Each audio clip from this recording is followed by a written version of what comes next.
You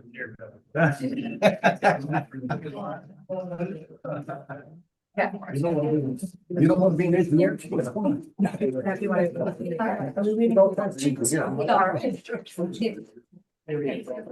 right, folks, we are at 6:31. We're gonna call this town hall to order. Just like, first off, I just want to thank everybody for showing up again. This is an incredible turnout, and when I pulled in, I thought, okay, maybe it'll just be a lot fewer this time. So to see this sea of faces, thank you, everybody, for taking the time to show up with us. Actually, to that end, because we had such constructive conversations last time, and I'll bring this up with the board and staff as we move forward, but we're looking to see if we can't set up more regular town hall meetings, incorporating them into either a regular board meeting every few months, but this back and forth has been really helpful. That being said, I would like to apologize, Billy, I see you in the audience. I have not had a chance to reply to your requests about the water system. Brian, I know I just got back to you today.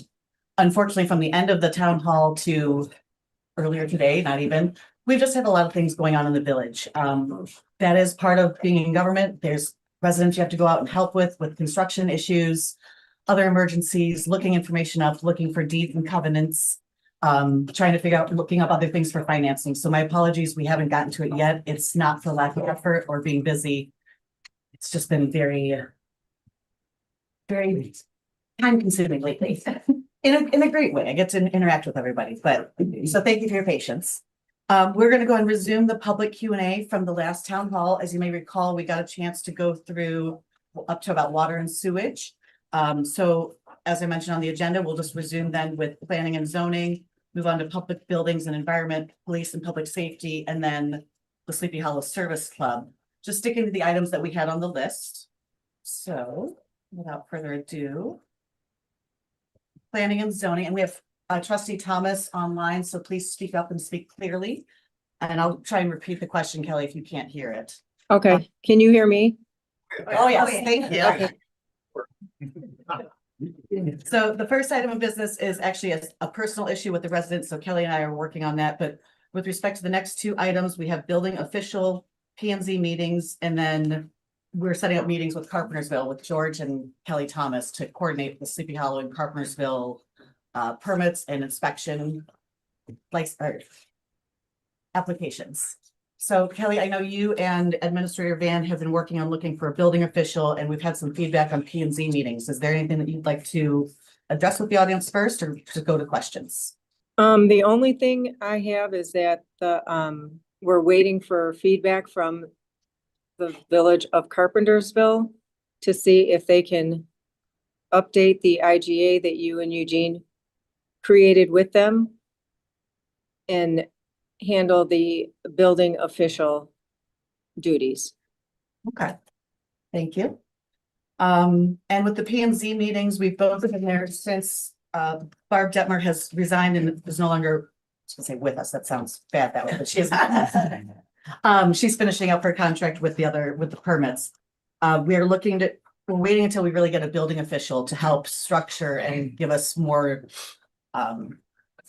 guidance in our P&Z meetings. We will be having one at the beginning of the month to discuss a few issues, notably sign ordinance that was brought up in the prior administration. It hasn't followed through yet, but we may be at the point where we can do a public hearing for an ordinance with respect to yard signs, particularly with the upcoming political season. We won't have a rule in place before primaries, but for the upcoming elections after that, for the generals, we're looking to get an ordinance in place in a timely manner. Any questions from the audience about planning and zoning? All right. Thank you, trustee Thomas. Moving on to police and public safety. We've got about 6 items there. Speeding, salaries, pension, the automatic license plate recognition cameras, and then discussion of police cars at optimal locations. And I know some residents have offered their driveways if police ever want to sit in them.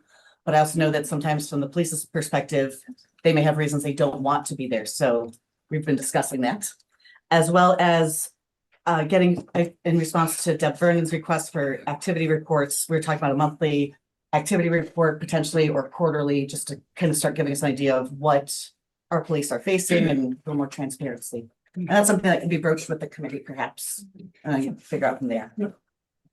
Any questions from the residents? All right.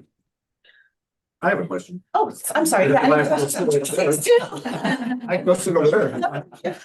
The yard signs, Yes, it seems to me that we had already, in a prior administration, addressed that.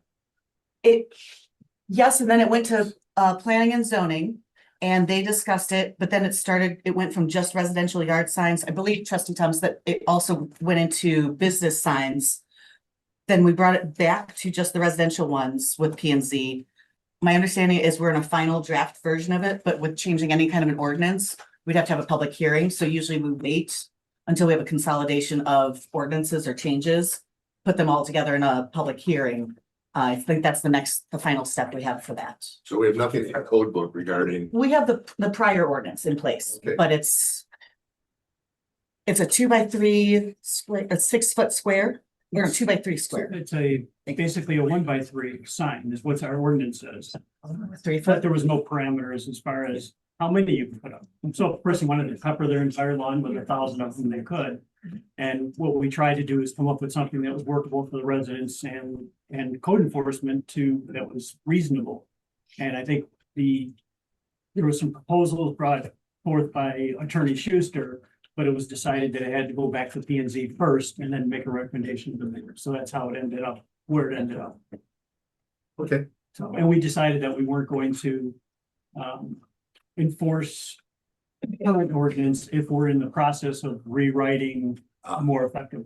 So we've kind of taken a hand approach, but in a way we have, just to kind of be fair to everybody until they come up with a final draft. thank you. Any other questions? Comments?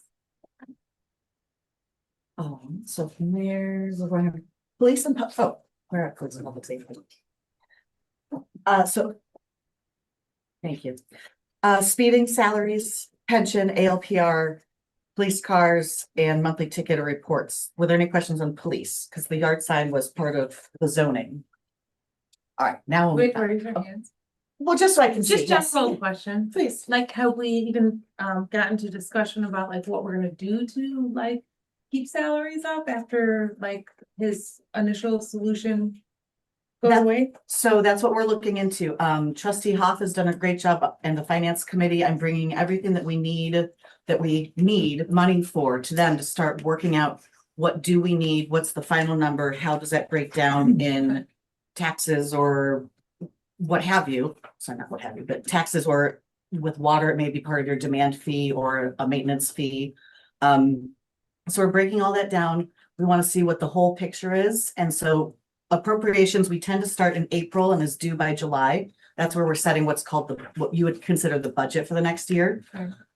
As we're going through that to see what we need next year, we're also considering all of the wants of the village and what we need and what we want in the long term. I think we have to match the salary that we've already bumped up. So we need to make sure we can account for that. There's other things with roads, with parks. So regarding the police officer and the increase, and my understanding is there was 18 months of reserve where the chief would back that up and pay for the 18 months. And we were to determine what we were gonna do moving forward to pay it back and also maintain the increase and the competitive market based on what we're seeing in the, people are quitting all the time. So we all know that. So the last time I heard is that after the 18 months, what are we gonna do as a village to keep maintaining that? And we haven't heard anything about that. Well, we're building that into the appropriations because we're committed to that. What we're looking for in the referendum is for the residents to affirm that they agree with us to help provide back for that. Otherwise, it would need to come out of other funding as we go forward budgeting each year. What he had left over in his budget was sufficient to cover that. Was it 12 or 18 months? I think we said till we get to the. Basically the end of this budget and then all of next year as well. Yes. And it was basically because I was short so many full-time people, I didn't use that money in the budget, so we're able to kind of use those or project those funds into other things that I didn't take in So my if budget. residents are gonna be part of the responsibility along with other things that we have to consider, like the water and sewer. Have we looked at, financially, what it's gonna cost a resident with all of the requirements holistically to Well- see all of what you've been saying about every situation, how we have to evaluate it, everything? Is there a breakdown yet? So that was actually in the follow-up answer to Maggie, which is, thank you, you're leading Okay, right into it leading it. beautifully. For you.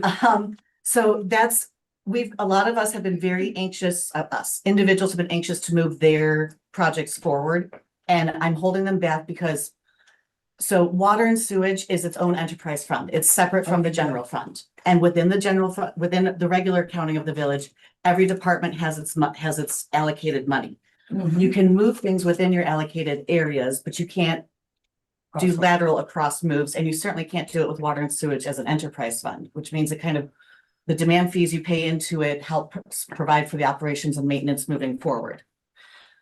With that, if we just looked at the water main project, for example, because that's been on the forefront of our minds, if we've only focused on the water main project and did it at the maximum amount we're gonna charge the residents, that's an apple. But then we also have to consider the accessibility in Sabatino Park, putting down sidewalks, making that accessible from the parking lot. Now you've got an orange. So they're from two different areas of the money, but they're all coming from the same wallet because everybody has to pay for that food out of their wallets. So I want the board, we're gonna delay this a little bit. We're gonna look at it, everything from a complete picture and then see what we can take out with respect to our debt limits. And what we as residents feel you guys, I mean, we're gonna have to pay the same price as you guys and figure out what's what's palatable, what the residents can afford. And so that's when, from April, if we finish our appropriations at that point, April to July, we would be working on a lot of feedback from you guys with all of the wants and needs that we want for the referendum. What takes priority? And we're gonna get as much dollar amounts attached to them. Some will have to be estimates, but Bill Kennelly is doing a lot of estimates for Yeah, the but, park stuff. safety is gonna be a priority, and water is definitely, we know, is a priority. Right. So we can't just say, the residents can't afford this and neglect the fact that we have to make sure we It's all part of the conversation. have. In So I addition to think it that, should be holistically looked at and not just, water, the water main is very important. We all know that. But also our safety is very important. So and we need to be able to drive on roads to get across town. So like our thoroughbred Yeah. culvert we're replacing. So, and that is my goal, is to do everything in a complete view. And on top of it, we're also looking into options for residents, from some of our senior ones who are on fixed incomes. There's a lot of opportunities through Kane County. There's a lot of assistance through Dundee Township. There's also nonprofit organizations. So we're not going to come to you and say, hey, we need this money, without also coming to you with some solutions and ways to make sure that it's affordable for everybody. We don't want this gesture. We need to preserve the village, but we also don't want to push people out with the changes that we're going through. Can Let me just ask really quickly, Maggie, did that get to your question? Thank you. Chief, please. Can I just add something too with? And trustees, please. We're working on budget right now, and the budget projections that I've given for the next year's budget. My budget's basically staying flat with those increases in there. Mhm. So from a budgetary standpoint, I'm not overextending myself. I wouldn't budget that. That would be irresponsible. So we're not doing that. So my budget is essentially flat within the, 3% or whatever that we can only raise it by. So we're not in danger that way at all. I wouldn't budget it No, either way. not in a safety point of view, Yeah, but the turnover part.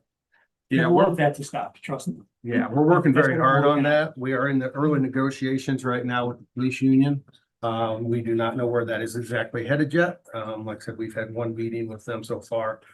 We have another meeting slated for later this week. So then we'll have some more better ideas of where those numbers are. Thank you. Let me get back more to police and public safety. Thank you for your contributions. Are there any other questions about speeding? Any areas in the neighborhood that you want to bring to our attention? I certainly heard about lots of them, but please share more, or if you have interest in giving ideas. I've had lots of people ask me, can we put up the blue stop signs? Well, those could be a distraction or a risk to people because they won't know which stop signs are accurate, and that's not a real sign. We've talked about speed tables, speed humps, speed bumps, having the police out there at certain locations, whether it's, Actually, this was a great conversation. Andy Horn and I were talking because he's on the police committee. I had noticed one officer over on Locust who was in a nice little secluded hidden spot, always surprised me each time I drove by. I was only going 25. But surprised me. And I didn't know that there were any more kind of hidden spots. And then I noticed another officer a few days later, also on Locust, but at Locust and Hillcrest, plain as day. And I remember thinking like, well, that's not really effective. You can't get anybody with tickets that way and stop them. But this is what I'm really looking for with our committees. Andy had mentioned to me, we were on the phone. He said, well, do you want deterrence or do you want tickets and revenue? And I realized I really wasn't after the tickets and revenue so much, just we want people to slow down. We want them to know that the police are out there, that they're present, and make sure that they're going slowly because there's kids out on their bikes now. The weather's warming up. We're all out there. So thank you for that perspective. And please, I want that to be an encouragement to you guys. If there's something that you think we could try, bring it to us. I will look into it. I've thrown a lot of ideas at Chief and some of them are not viable, but they also lead us to thinking of other ideas. Deb Vernon came up with the schools in session signs. And now later tonight, we're going to talk about the ComEd grant. We might see if we can't find a solar school speed limit sign, which you could get through a grant. So get another step or measure. All right. Do we have any residents that live on Joy? We had a speed camera there for a while.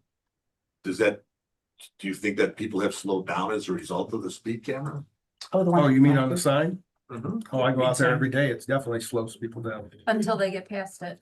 Yeah, but it definitely slows people down. I would go across that every morning and every evening. And people come up and they know that sign's there and everybody's hitting their brakes. So it does help. But I've also seen I've seen some of the officers sit, I think, Joy and like Fawn. Yeah. Back of that Yeah, back in cul-de-sac. that cul. I think that's a great spot, Yeah, because it's, again, to your point. I agree 100%. I don't want all of us getting ticketed all the time. I don't think it's deterrence. That's what we want. Yeah. We just want people driving slower. Yeah. It's like, of course, you have to have tickets, you have to have the stick, but like, let's have carrots and stuff like that, because it's like, that's what we want. We want people to be driving slow. And thank you for that point, Bill Zazoka. So you had asked us about with the construction on Randall Road coming up. We're gonna have 10 months of construction on Randall Road to 72. I'm not gonna say that. Well, they're all listening anyways. I imagine a lot of people are gonna try and cut through them. Saddle Club, Joy. So we have started talking about that. Thank you for reminding me about that, Bill. And we're working on some solutions, some kind passive ways of deterring them from using it as a cut through, or maybe some more direct ones too.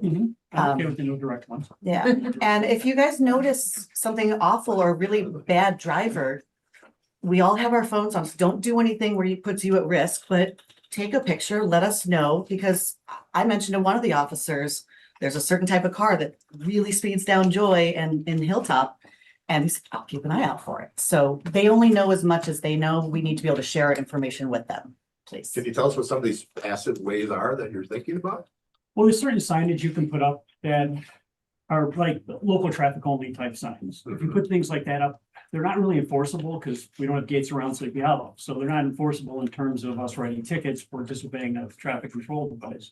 But they tend to at least plant seeds in people's minds that, that we want only residents driving through town. The way that you go from passive to non-passive is you put the local traffic only signs, and then you use your officers downstream when they're committing traffic violations, and you start reminding them about the traffic violations, and then the local traffic only is more effective because it becomes less comfortable to drive through Sleepy Hollow. So you kind of use the two of those things together. What about no turn, right turns off Randall at certain times of the day? Again, any legal sign that we were to put up that we tried to have that would be enforceable, we have to support it by traffic studies. And Mr. Vernon understands most of that as well. And because of If the, you're talking about like Randall or 72, Those are state or county those are roads. states, so now you've got to interface with IDOT to do it. and with Saddle Club and Joy having to come down and you can't turn left off of Sleepy Hollow on the 72, then that really greatly limits us, all of the residents, of getting out to Randall Road. So you had mentioned that one before, and I think somebody had also mentioned certain no turns also at other times. But we're working on it.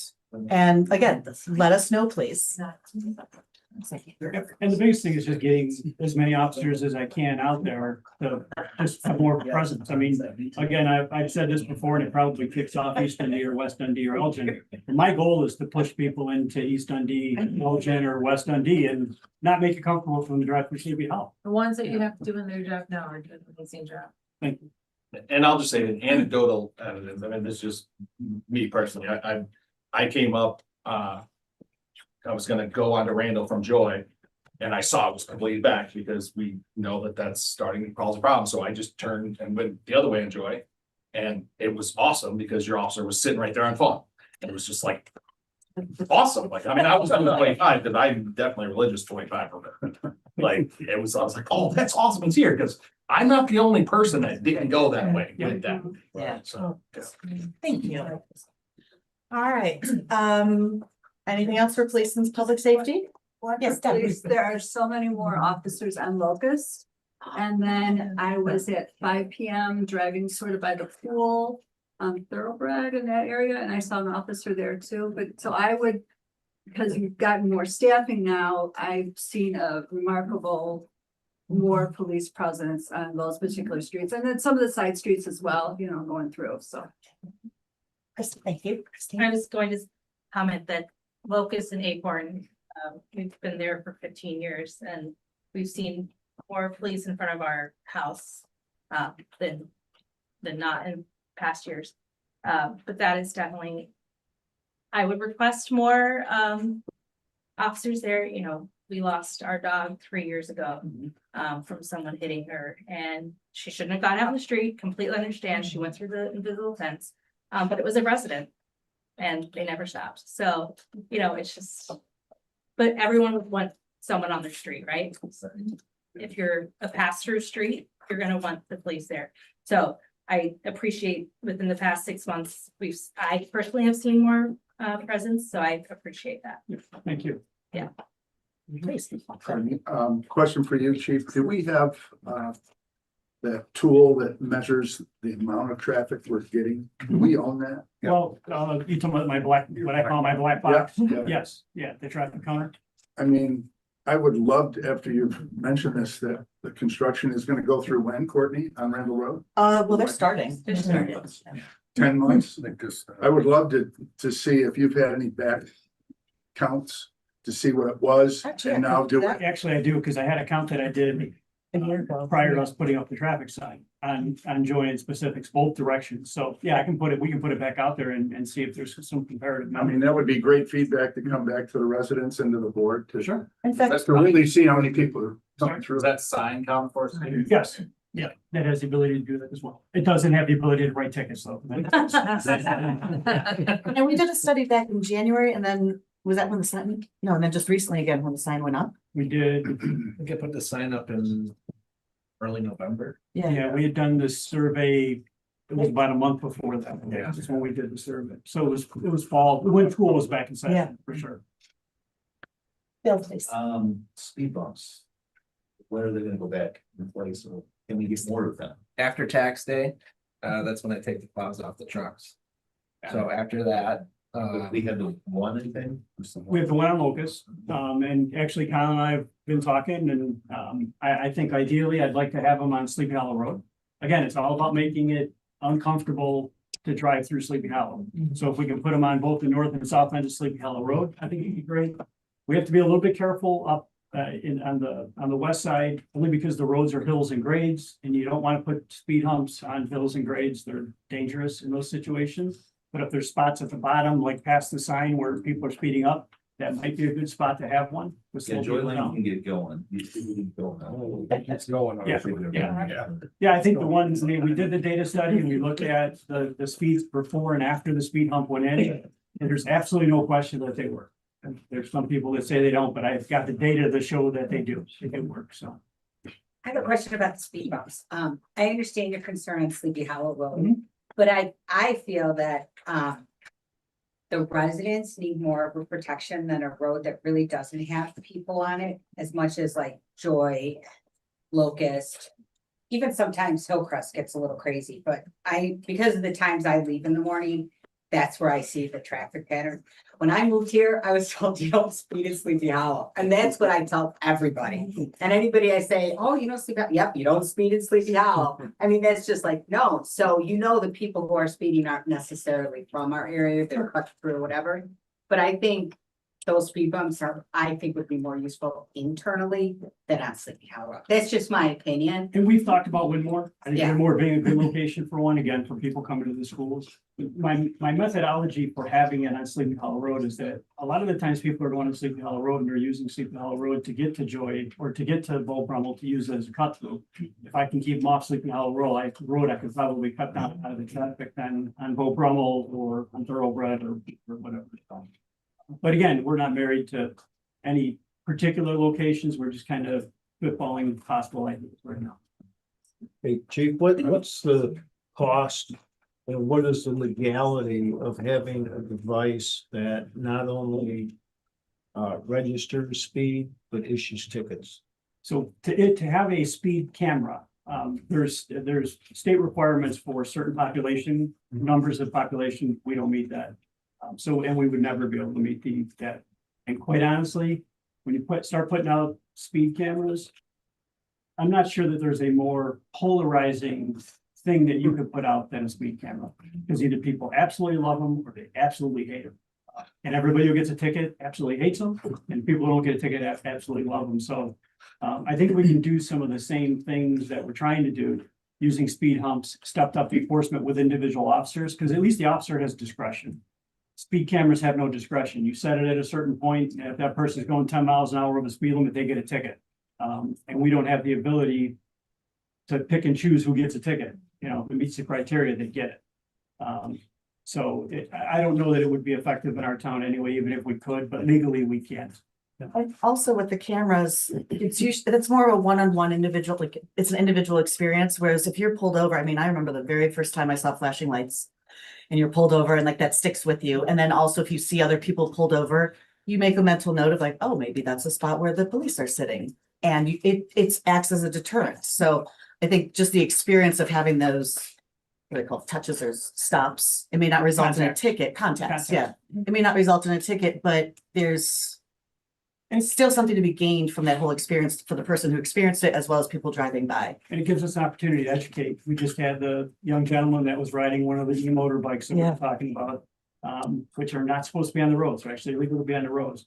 So one of my officers contacted the young man, actually followed him back home so he could put it away, talked to the parents, educated the parents on the legalities of being on the road, and then drove him back to the park so he could play soccer with his friends. So those contacts are important. You know, we want people to know that we're human, and I want the officers to have discretion to handle those in that way. So I had a question. Give them an award or something like that, because that's like how it should be. What did you say? I'm sorry. I said, can we give that officer an award or something like that? Because like, that's awesome.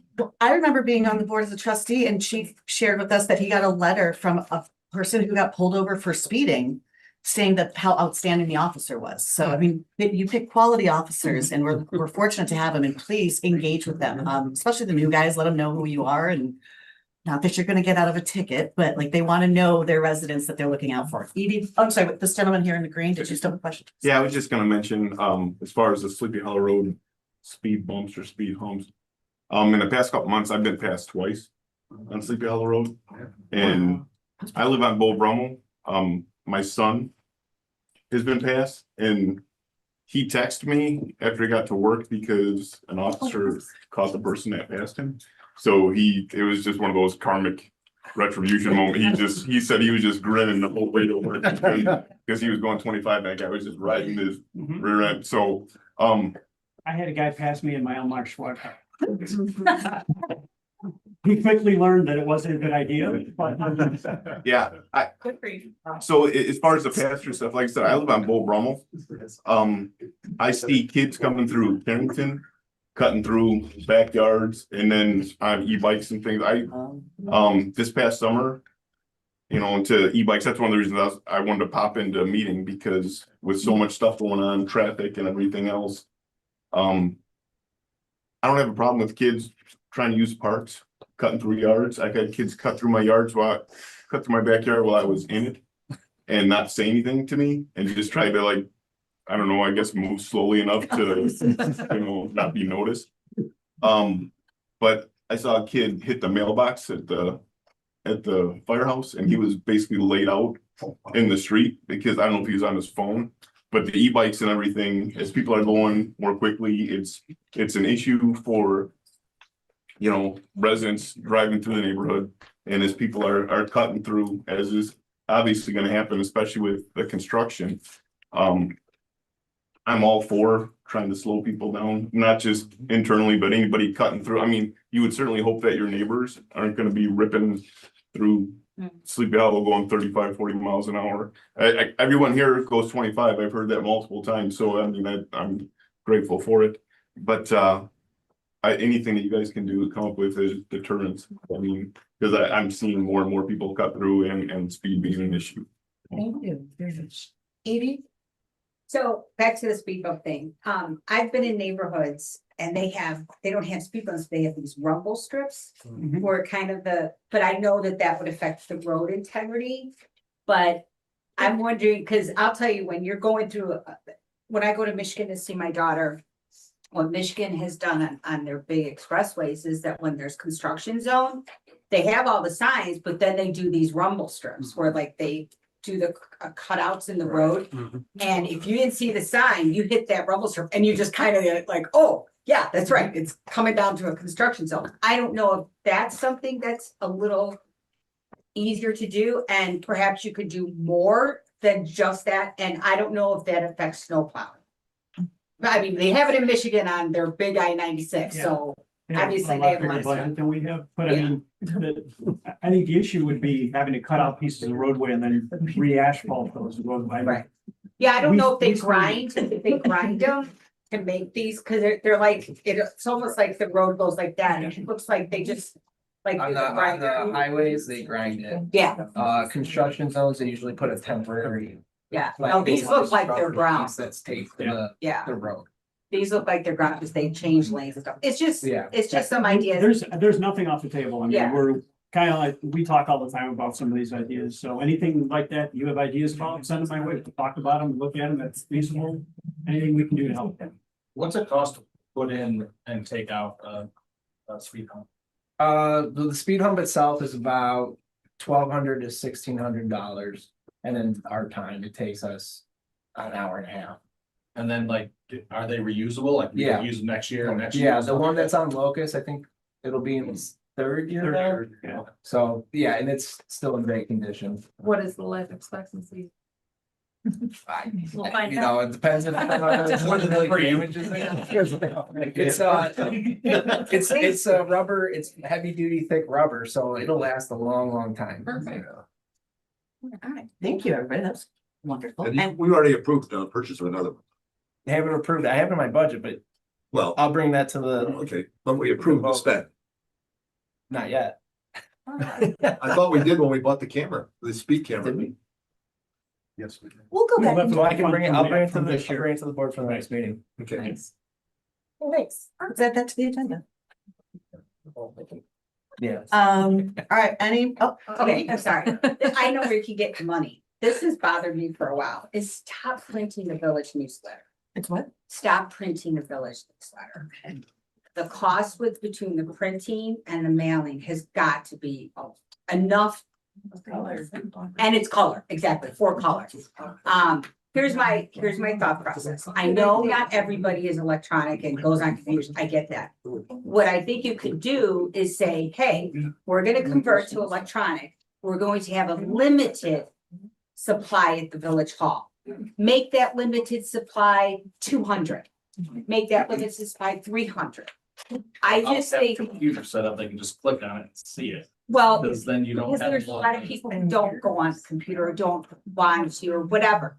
But you're gonna have both. I'm just saying, just because I look at it, but I like looking things online. I'm an online person. But I think that could save a little bit of money. I mean, every little bit counts. We're always looking for areas where we can cut some things just to save stuff, but we do only print that newsletter one time a year. Right now, it's just the summer newsletter, and we Okay. do it to correspond with the service club, Okay. so they can send out the 4th of July materials. But again, we're always looking for ideas, so that, and if, even if it's something, that would be $1,200 or about $1,100, $1,200, I think, usually. And that's Your the, speed bump. that's the price of a speed bump. So we do try to kind of keep an eye on that, and sometimes there's small amounts, but everything adds up. Yeah. All right. Nice. All right, please. John, I didn't mean to put you on the spot there, but we're gonna move on to Sleepy Hollow Service Club. The village has no direction with the service club, but I've spoken with John and Maria, the co-presidents of the service club, just about some ideas of what we'd like to maybe look into going forward and how the village can support them. John's brought some ideas to us about timing with liquor licenses for the 4th, and then kind of the things that they want to expand upon. So basically, this is my ploy to encourage everybody to please volunteer with the service club. Even if you can't be a member, volunteer your time for one of the events, even if it's an Easter egg hunt or helping out, doing food at the 4th. It gives some of the regular volunteers a little bit of a break because they carry a really heavy load. And I remember because my dad and my neighbor did it for years, and I've seen you guys doing it, it's always the same people. So if you can't, maybe encourage that new neighbor across the street, like, hey, you'd be a great fit for the service club. They're looking for new people. And it's a good way for them to meet others. I feel like that would be a good spot for when we start the summer farmers market up again. To have, The yeah, educate, because I feel like that's where we lack is Yeah, the younger crowd and getting them involved and all these different. having a things. table at the market, you're suggesting? Mhm. yeah. Yeah, they need help with setup and tear down, you know, Yeah. because it's always the same guy setting up, Absolutely. tearing down, and most of the time they're setting up and tearing down. Mhm. So I'm gonna put that down. Thank you. A comment on the volunteers. So the NHS Society for all the high schools, they have to do so many types of community service hours. And I know when I was part of the booster board for Dundee Crown, the kids weren't allowed to do all at the same thing. They would all want to do the concession stand, but they had to get a variety. I think you should reach out to the high schools and say, hey, this is a perfect opportunity. Come get your hours. And they can help out in the community. And there are a lot of those. And you can go to Jacobs, you could go to Hampshire, you could go to Dundee Crown. I'm sure you could find people too. I know we used to get really good volunteers for the booster club because I ran the concession stands. And football was crazy, so. I remember the Crown Booster Club concessions. Yeah. Yes, And maybe. maybe some parents or whatever that have the kids at those schools, maybe it could be like the spokesperson to get those people to volunteer Oh, yes. to speak out at the whatever. I'm sure there's opportunities. President Florence. All good ideas. I think our number one challenge is, like Courtney alluded to, you know, we're all limited to how much work we can do on the service club. And I feel like I'm like a full-time insurance liaison now with all the events we do. With coordinating that and the e-commerce and all the other stuff. But in order for any of these suggestions to work, we really need parents who can act as liaisons to the school. Like we've used the Honor Society before. We've used a lot of DMS, we've used kids occasionally from the elementary school. But with the turnover in staff at these schools, and for some reason our kids just keep getting older, and then the parents are moving to Florida, Arizona. You know, we lose those connections. And so, you know, Christine, I lean on her a lot for Sleepy Hollow Elementary. We don't even have a good contact at DMS anymore since Matt Bishop passed away. So that would be my one request.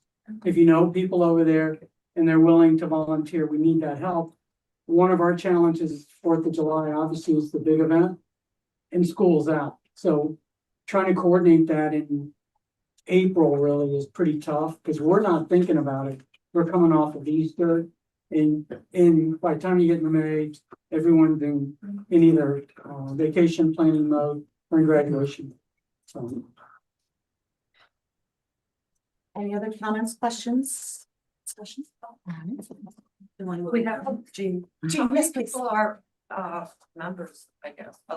We have about 60 registered. Some of, I'd say, third of the trustees a year are past members. Well, I say past members, there's actually no way to get out of the club. Really like this one way. Might have been It's right up to Sell that too much. Yeah, it's one way, it's non-negotiable. Like, we probably at a core, we have about, I would say 20 to 30 hardcore members, probably around 25 show up consistently. But as Courtney said, like 4th of July, particularly if it's above a 90-degree day, when you take a bunch of people who are in their 50s, 60s and 70s, we have 88 of those heavy wooden tables. We have hundreds of chairs. We set up on the third, tear down the fourth. It's pretty taxing physically on people. So if someone drops in for 2 hours on either day, it's a huge help. And that's the day before the celebration that you do set up? 3 o'clock on the third, and then tear down is usually around 3 to 4 on the fourth. So this year, the fireworks are on July 3rd, Second, July 2nd, on a Thursday. yes. Okay. And then we have the celebration on Saturday, and then the following Tuesday, we have concert in the park with the Dundee Township Park District. So we have a whole weekend or week straddling a weekend of celebration. Yeah, please get involved, folks. I helped do the games and the prizes as a kid. My next door neighbor was the youth coordinator, and we helped build the games. Some are still used. If you have any kids who are interested in helping us, like, it's fun for the kids to run those games, especially high school students, maybe late middle school. Because they're usually working with a lot of younger kids and their tickets and dropping balls in the buckets. Yes, Christine. I was gonna say, if you don't know how to do something, anyone in the service club will be more than happy to just show you what to do, and you can come back the next year, and do the same thing if you want. It's easy to volunteer. I say that as a serial volunteer person. But just an hour or two, because I'm there with my kids, and my husband's there, and to push the kids onto him to go volunteer, it's hard, I get it. And maybe that in between age group would be up to stepping up just for a couple of hours. If it's just 2 hours, that's. I'm sure they would be, happy with an hour. Mhm. But 2 hours selling tickets, selling merchandise, pointing someone, oh, this is over there, this is over there. It's putting chairs out, just something. Thank you for all the encouragement. Rhonda, I just realized the order of my list here was different from the order here. Yeah. It wasn't Steve this time, so sorry I switched you. It's this, apparently it's this side. So buildings and environment, and folks, we will get to everything that's on the agenda. I know a lot of you are here for 1601 West Main and Metro Net. So we'll get to it. It may just have to come during the president's comments, so there'll just be a little delay. All right, Rhonda, thank you. Or Trustee Schatzberger. Is there anything that you wanted to jump into first with the buildings and environment? But that was kind of a big list. Well, there's some things that I had on my report. One of the things that, because of an issue that I learned about with a resident, one of the things that I've been paying attention to are the front swales of the properties where the drainage is not moving like it should. So one of the things I want to try and do this year is kind of get resident feedback. If you've got an area where you're finding that the water's not draining, it's puddling for, more than a couple of days, to let me know so that we can, Kyle and I'll work together on trying to come up with some solutions on what we can do and talk with the residents and, give some guidance. And I did ask Kyle if he can kind of let me know the areas that he is familiar with so that we can start putting together a plan to work on getting that flow moving. And this won't really be an immediate thing. What we really do need is feedback from people during this spring thawing and rain time. Take a look at your yards. Then again, when it's really dry in the summertime and we get those macro burst storms, if your lawn isn't absorbing that rain because there's so much, that's also showing us a drainage issue. And then come fall, when we start to have that other heavy rains like in October, take a look at how your water, so sometimes not only the swales in the front where you want the water draining and moving constantly, But also there's a lot of places where you've had a sunken, either people have changed the landscaping or the grade, or you've had these sunken areas and you just kind of have a pond that sits. And which can fester, which can get mosquitoes, which can So have could other it be in problems. the easement also, like? If you let us know where there's In the any easement too? drainage issues Okay. that you observe, Yeah. and if you can get pictures and specifically, I know like Deer Creek, I've dealt with a couple residents up there. Where they just have a lot of water coming down their front easement, their swale, and it's continuing for days, even after the rain. They were able to send videos, and if you have a ruler, take a measurement at the center, let us, I mean. The more information you can provide us, since we can't be everywhere and we know we're losing staff. We just lost a public works member as well. Yeah, the more you guys can help us, the better. And if you notice a neighbor while you're out walking, I know trustee Thomas walks all the time. If you notice things, let us know. All right. And this, I had an area in my yard that used to flood all the time. And what we did to take care of it is we put in a rain garden. So we put in plants that are specific to absorbing water. And we don't have an issue there anymore. So. We want to avoid a lot of the rain runoff. You really want that water to be absorbed down into the ground. Your soil acts like kidneys do in the body. They filter out a lot of the pollutants. So that when it comes out down into our Junkie Creek, down in the Clocks River and whatnot, it has been filtered and we're not sending motor oils and road runoff and other pollution and fertilizers straight into water that then we also have to filter for our drinking water. So if we can start early, and in fact, also with that, everybody keep an eye on yourself, but likely we'd probably be working kind of topographically, because you're downhill from somebody or uphill from somebody, and it's always going to affect them. So we want to make sure people aren't doing, we've noticed sometimes we take the initiative and fix our own swales or fix our own grading in the backyard and not realizing that how much it affects people down the road. Anything else you want to bring up or do it during your report? That's it right now. Okay. Any questions? People have questions for. Any questions regarding public buildings or environment? All right, then we will move on. The 1601 West Main. So folks, I'm not smiling in a mean way, folks. I'm trying to figure out where to start. Thank you. I really did not like how 1601 West Main was handled with the prior administration. I think communication or lack thereof was a key element that frustrated a lot of residents. They weren't addressed, they weren't considered, and then they were just kind of told what was happening without having any interaction. When the Jameses met with us, yes, they're the one. Everybody, I think at this point knows that they have put in an offer for the property at 1601 West Main. When they approached us, it was Eugene and myself, and actually we were talking about the outstanding legal bill that actually one of the trustees had brought up in a prior meeting. So we were setting up an appointment for a meeting for that. And Tim James had broached with Eugene that there was a new approach that they were considering for their proposal that would have the cars on the inside of the self-service storage unit building as opposed to having drive-up units on the outside. Because we knew the traffic component and the open doors to the residents was a component of people's anger or dislike of the proposal before.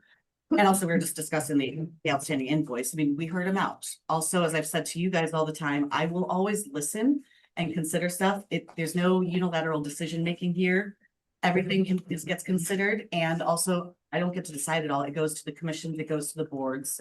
But most importantly, I wanted to bring it to the residents first.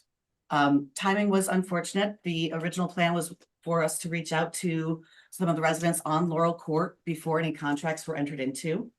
I remind you folks, this property is not village property at all. It is a private property that's owned by Conrad Rybeck and his wife Patty.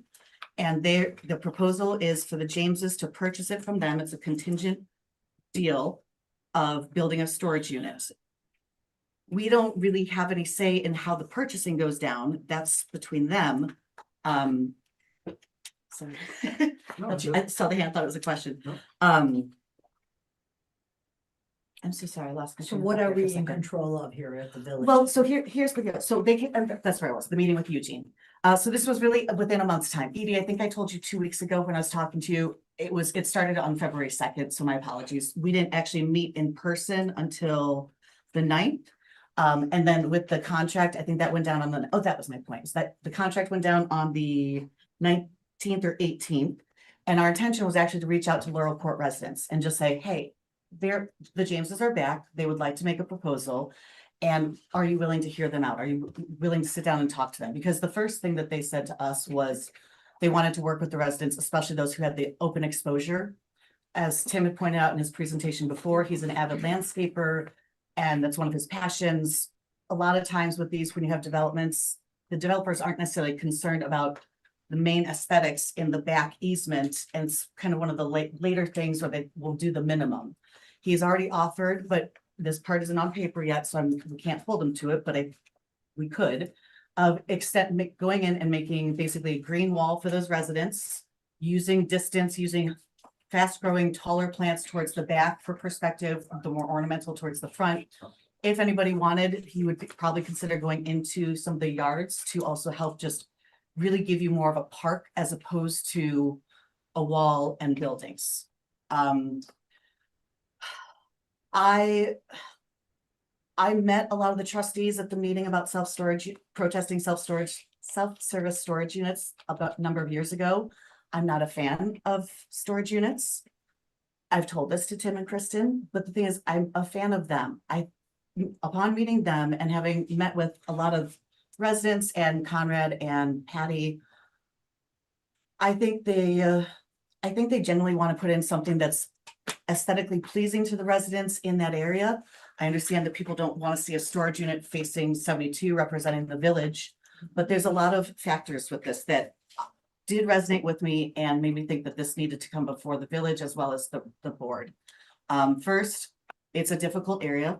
There's weird elevation. It changes about 15 feet from 72 down towards Laurel Court. We have limitations with water and sewage out there. Admittedly, recently, a neighboring municipality has indicated that we could potentially expand on our sewage capabilities, but we also don't know what that would cost, what the criteria of that would be. Right now it's empty. Our residents are exposed. It's been empty, but with woods for about 15, 18 years. Nobody else has made any offers on this place. So my concern is how long will it continue to go vacant? And with being vacant, then I know people have brought up finances. It gets about $750 in property taxes with the inclusion of a storage unit area. $750 or $850. $750. What? Property tax. As it is currently. Currently, just as a vacant lot. Okay. Now, in no way do I think that this is gonna fix, say, the water main problem, but with let's say they did a $1 million improvement, the assessor breaks it down by 30% to 300,000. That property tax from the 750 would be about 2,200, I think Eugene and I came up with. The storage units that he creates are around about 5 million. This one is a multi-story as opposed to a single story. Multi-story would be out towards the highway, not towards the residents. We're even figuring a $5 million building there, or buildings. That would bring it up to about $10,000 in property taxes. Not the thing that I think is going to save everything, but as Edie pointed out, we are looking at everything. I think it'd be irresponsible of me not to broach this if we're also in a year's time going to ask for a referendum and for you guys to increase taxes. Elevation, let me finish up, please. Thank you. And then as for with working with them, I know, and excuse me, Conrad Rybeck, if you're listening, I know that there's a sour taste with him in for a lot of us. I would ask that you consider that the Jameses and the Rybecks are two separate people. Give them a chance to consider. I think everybody remarked after Rybeck's presentation versus the James's presentation, they liked the professionalism better. There were some ideas that they were interested in. Some of the residents have indicated after the fact that maybe a storage unit wouldn't be a bad idea, but we're not married to the idea. I think it's something that we need to have in consideration and a conversation. And if it were to move forward, they'd still have to go through a hearing for a special use permit. And at that time, if it were to pass from there to the board, we would be able to set down stipulations. And that brings me to one of the other big things. With the special use, and this is something that Trustee Harney, I remember making a point of, with the special use, we are in a position to put down more conditions and stipulations on the construction and what goes there and the setbacks, even down to the landscaping at that point. So that's an opportunity where we have some control over property that's not ours. If we don't go along with this, which we may not, Rybacks are open to sell it for anything that fits within that category. And no, a garbage dump cannot go in there. That is not a purpose that's allowed. So just please rest easy on that one.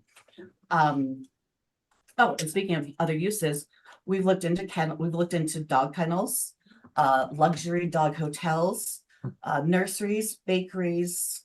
We've considered retail. We've looked at some of our other businesses to see if they would be interested in building there as well. Part of the difficulty with that, as we've heard of some of the finance issues with 1001 West Main, is that for financing right now, most financing is requiring that you put residential apartments above. One of the benefits that with storage unit is you're not going to have windows and people who would be higher up looking down on you. But we could negotiate landscaping with that if they did apartments. So there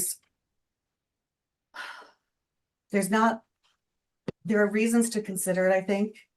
No, I think this is a good fit for the village. I get the charm and aesthetic wise, it's not, but I think there are there are good factors that we need to consider with its fit into the community. And Pete, just a moment, please. Thank you. And the dispensary. Somebody else also mentioned dispensary. Most dispensaries are not going to build on a vacant lot because of cash issues. They usually go into something to build. And that being said, I also looked into medical buildings, and a lot of medical building offices also are having a dearth of leases, and some of them are going into conversion construction. So thank you. Pete, you got a question? Two things popping in with one, and I know you're in conversation. Yes, thank you. Have the James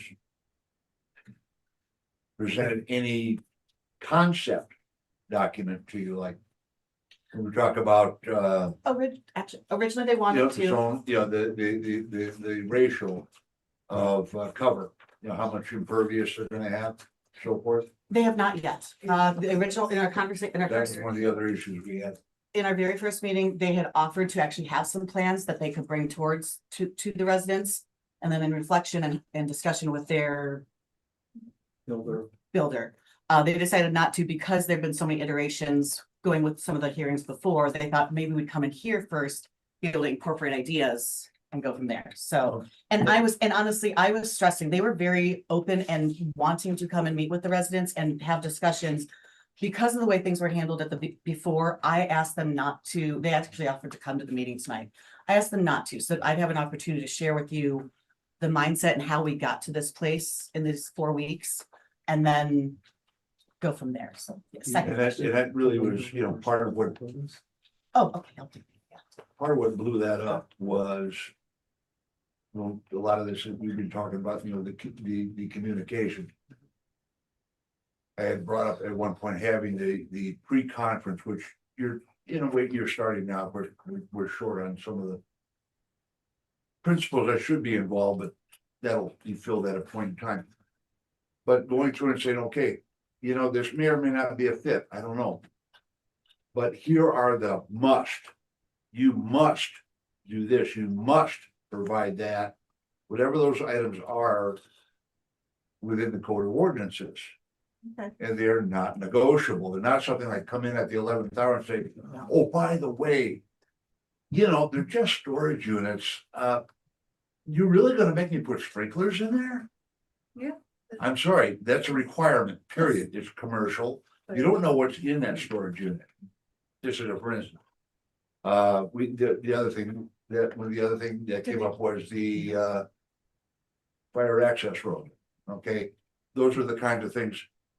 When you know in front of, okay, now we've got someone who's serious about wanting to fit in, meeting the requirements.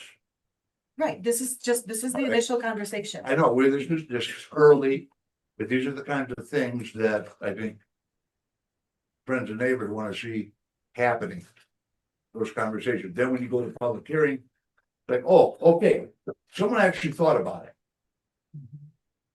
Why didn't he bring those things? Why didn't he agree to those things the first time around, Courtney?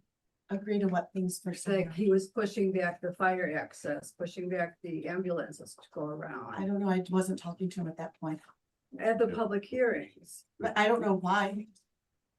You're asking why did he not include them? I don't, He needed more units to make He it needed profitable. more units to make it profitable. oh, That was his whole thing. I thought you were asking what his mindset was for it. Yeah, Okay, that's why he backed down. okay. And I think 425 people signed a petition that they did not want self-storage facilities. Yeah. In 1,100 households approximately. I thought there was an overriding. A number of people, I don't know if people agree with me, that did not want this. And I think he had his chance and he walked away. And I would hope that the board would tell him that, you had your chance. Like, and just because he keeps approaching us, doesn't mean that it's best for the village. There's so many other facilities across the street. And he thinks people are gonna wanna put their junk and their items close to where they live. That's not how people have, they have a big house.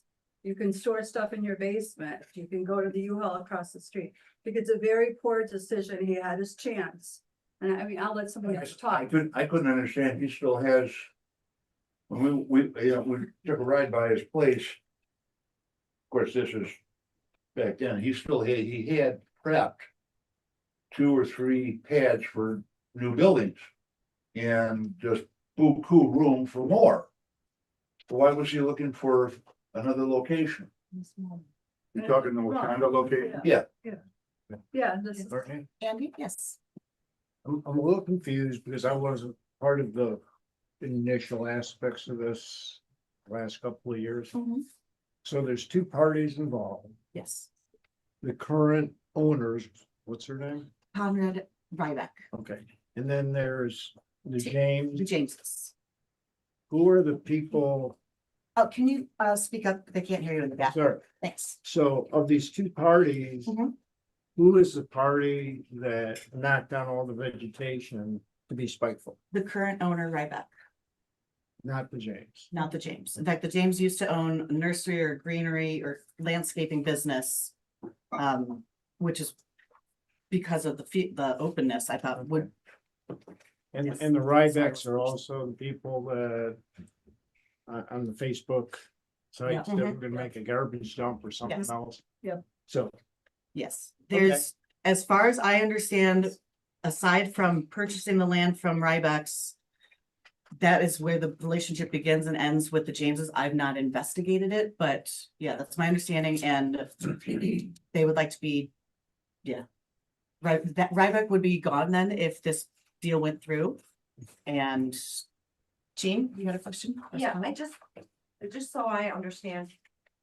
Did he come to you with a new concept, I think is what you Yes. said, right? And the concept, when I talked to Eugene, seemed to be one huge structure with several units inside. So my Why? understanding is what they had talked about is 2 smaller buildings towards the south and west. Which were, had already mentioned, it can't be super close to the residences. That was a big pushback from last time. And then this unit, instead of it being a large unit that has drive up from the outside, it's an L-shaped unit that's would be a, did you say 2 stories? Okay, 2 stories, but it'd be up closer towards 72. The retention pond would then be down closer towards Edie's end and then probably a few neighbors in. So 2 stories being how high? I do remember what that amount was last time. What would that be? Like 30 feet. 30 feet. Yeah. So, okay, 25. Wow.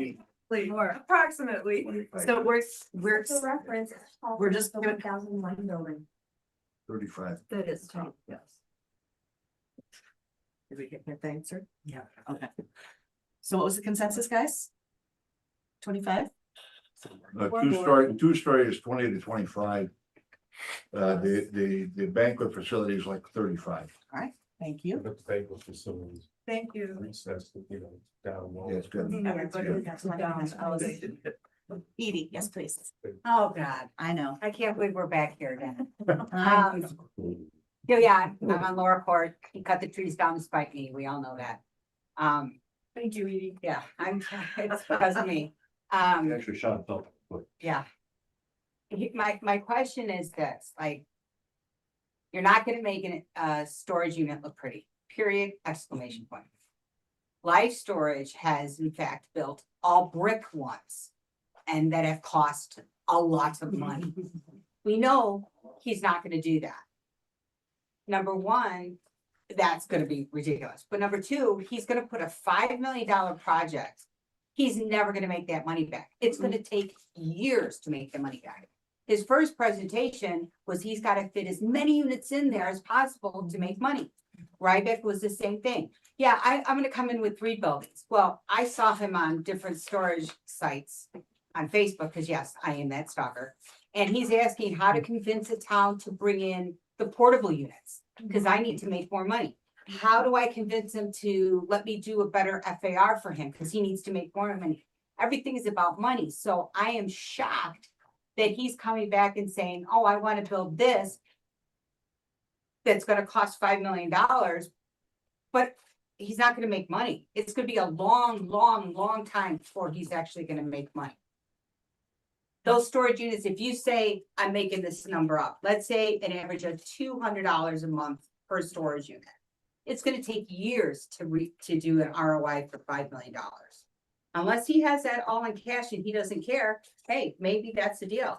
But in all reality, it's just not a good fit. I don't understand, like for our. Do you know how many units he's Guys, proposing? let's raise our hands so I can make sure you're heard. Do you know how many units he's proposing? No, there was no, let's, Peter asked, there's no concrete plan, just he wanted to share the difference of the interior versus the exterior self-service storage and the layout being a little bit different, plus now that the trees were gone and seeing that, offering the landscaping. With you guys, I can put back one second. with you guys talking a bunch, you guys have any idea what he's talking about as far as units? Like, he's not talking about 10 units, he's talking about something more than that, he's probably not 2,000 units, No, it was Do you more. have a- it was I don't more- remember it was what the more numbers around were the first 300. time. about 300, okay. Yeah. That just, Was that Jim and then Ann? Yeah, so just Or something Ann to and think about too, say he Can builds you this, speak up just a little bit, because we all have the face. so say he builds this facility and he's not making the money back, as you pointed out. Yep. And he's got some threshold, whatever it is, 5, 7, 10 years, what becomes of the facility then? That's what I said. That's a good point. Right? It Well, and we're becomes- dealing with that with Maxway Motors too, and Home Life. I mean, that took a long time to turn around. That's a very specifically built a storage facility is a very specifically purpose-built facility. There are very few things you can do with it after it fails as a storage facility. That's a good thing too. Yeah, in my opinion, it says not much to do with the person. Not Man much. was charming. I'm sorry, not much It to has do very with. little to do with the person. Right. Say builds a facility in Gibson to all of the imagined demands. And then 5 years from now, he simply sells it because it's a beautiful facility, puts on market and sells it. And the next, the second or the third or some owner down the road, it's hard times, they can't make the maintenance. 10 years from now, we've got a rusting, steel-based building on our property that turns into an eyesore in the future. And that's. Because it's, Guys, let's raise it. And I saw pictures of those. Oh, It was awful. Nobody would want those facilities by their house. I'll get back to you, Jim, in a second. Eugene or Bill, you're saying something? So we do have maintenance requirements, and if the building starts to be dilapidated, we have code enforcement. Enforce the code and make them fix it. There was a situation behind the other strip mall where the fence was dilapidated. We had code enforcement work with them to get the fence replaced. So it'd be the same situation, and we would take them to court to make sure that the property was maintained. you take them to court and we spend years looking at an argument in court with still an unmaintained property. It's a high. In other communities, they would force a security deposit up front before you issue them a permit. That would provide the monies for the village to resolve those things, as opposed to expect the owner to resolve those things. Including enough money to tear down the property, which eventually happens to all buildings. And the village will still be here 100 years from now. We may not be, but the village will be, and someone will have to tear down what he built. Eventually. And this village can't afford those things. We need to start acting like a real village if we're gonna do real things. Otherwise, just hold your zoning, And don't allow something in that's gonna be a problem later for sure. It's certainly a problem for us the first day. It's a problem for us today, but it's gonna be a problem eventually for the future. I agree. I think that's wonderful. Well, I mean, Just a second, I got Jim in the back, please. Oh, John, sorry. Sorry. I think we all have to understand is that part of the village ordinance allows for a storage facility. Actually no longer does. They have to go through a special. When was it taken out? There's a special use permit that. Last year? Yep. Actually, it was June we took it out. After That's you when I- pulled out. It'll be requested, but it's not listed as a permitted special use. Well, then there's. He has to first sell it to, well, Courtney and, Excuse me? Kelly. You would have Is to to get sell it to approved. me? The idea. He was like, I'm not involved in this. But Why don't you just Petty buy cash, it? come on. Buy the lot, Courtney. You, The lot. Kelly, and you know, if we had the building official No. sitting down, having that conversation, then Actually, the the P first and step G, is. you start having the hearings, So the first step is. and they have to be sold, then they make the recommendation. Then the board can decide Pete, ultimately. Pete, thank you. She wants So to talk, I guess. yes, I do. Thank you, Deb. The first step of this is they put an under contract and he can go straight forward and request the public hearing and put in an application for special use. He's reaching out to us to make sure that he's having a conversation, wants to talk to the residents. A public hearing won't be able to happen at the first P and Z meeting, which would be next Monday. They have to take about 14 days to put in a request for that. So it wouldn't be until the second one, but thank you. Is it Rick or Rich? Rich, yeah. So, I'm not for having a storage facility there. I'm not against it. I live up in Settle, so like, it doesn't really affect me unless I go to Jewel, the only time I ever see it, right? But I know there's a lot of talk around it being a dilapidated building and not failing and all that kind of stuff. Well, because a $5 million loan is a large loan. To service a $5 million loan, you're about $25,000 a month. If you have 300 units at $200, that's $60,000 a month. It's definitely a viable business to have it.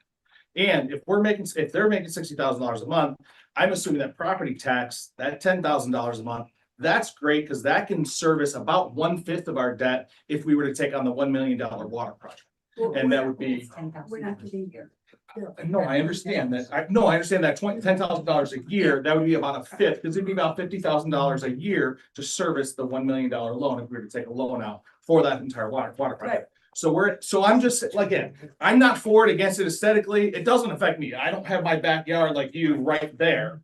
I'm just saying that the money talk, as far as that goes, that's what the actual dollars are going out. So just something to think about. Right, but and if we also have to understand Let's that raise there's hands. how many storage units within the 5 mile radius? 5,000 units, I call them all. But There's 5,000 available storage units. are they all full? Oh, I don't know, I didn't ask that. I just said, how many units So, but does that- your business have? But that, to your point, you know, who knows if they're even gonna rent them?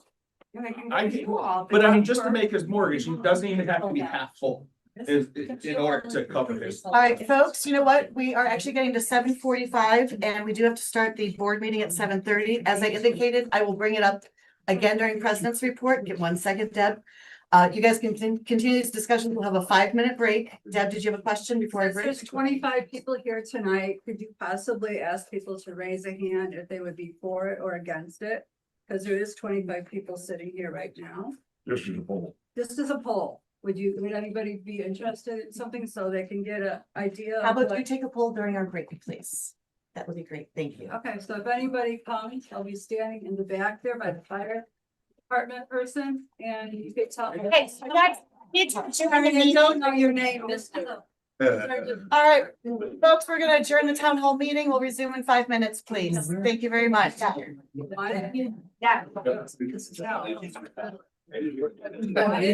It's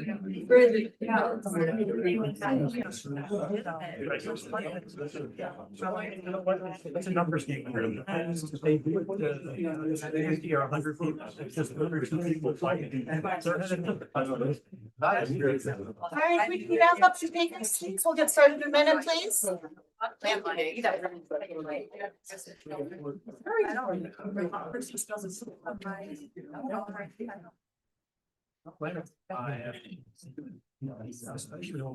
Yeah.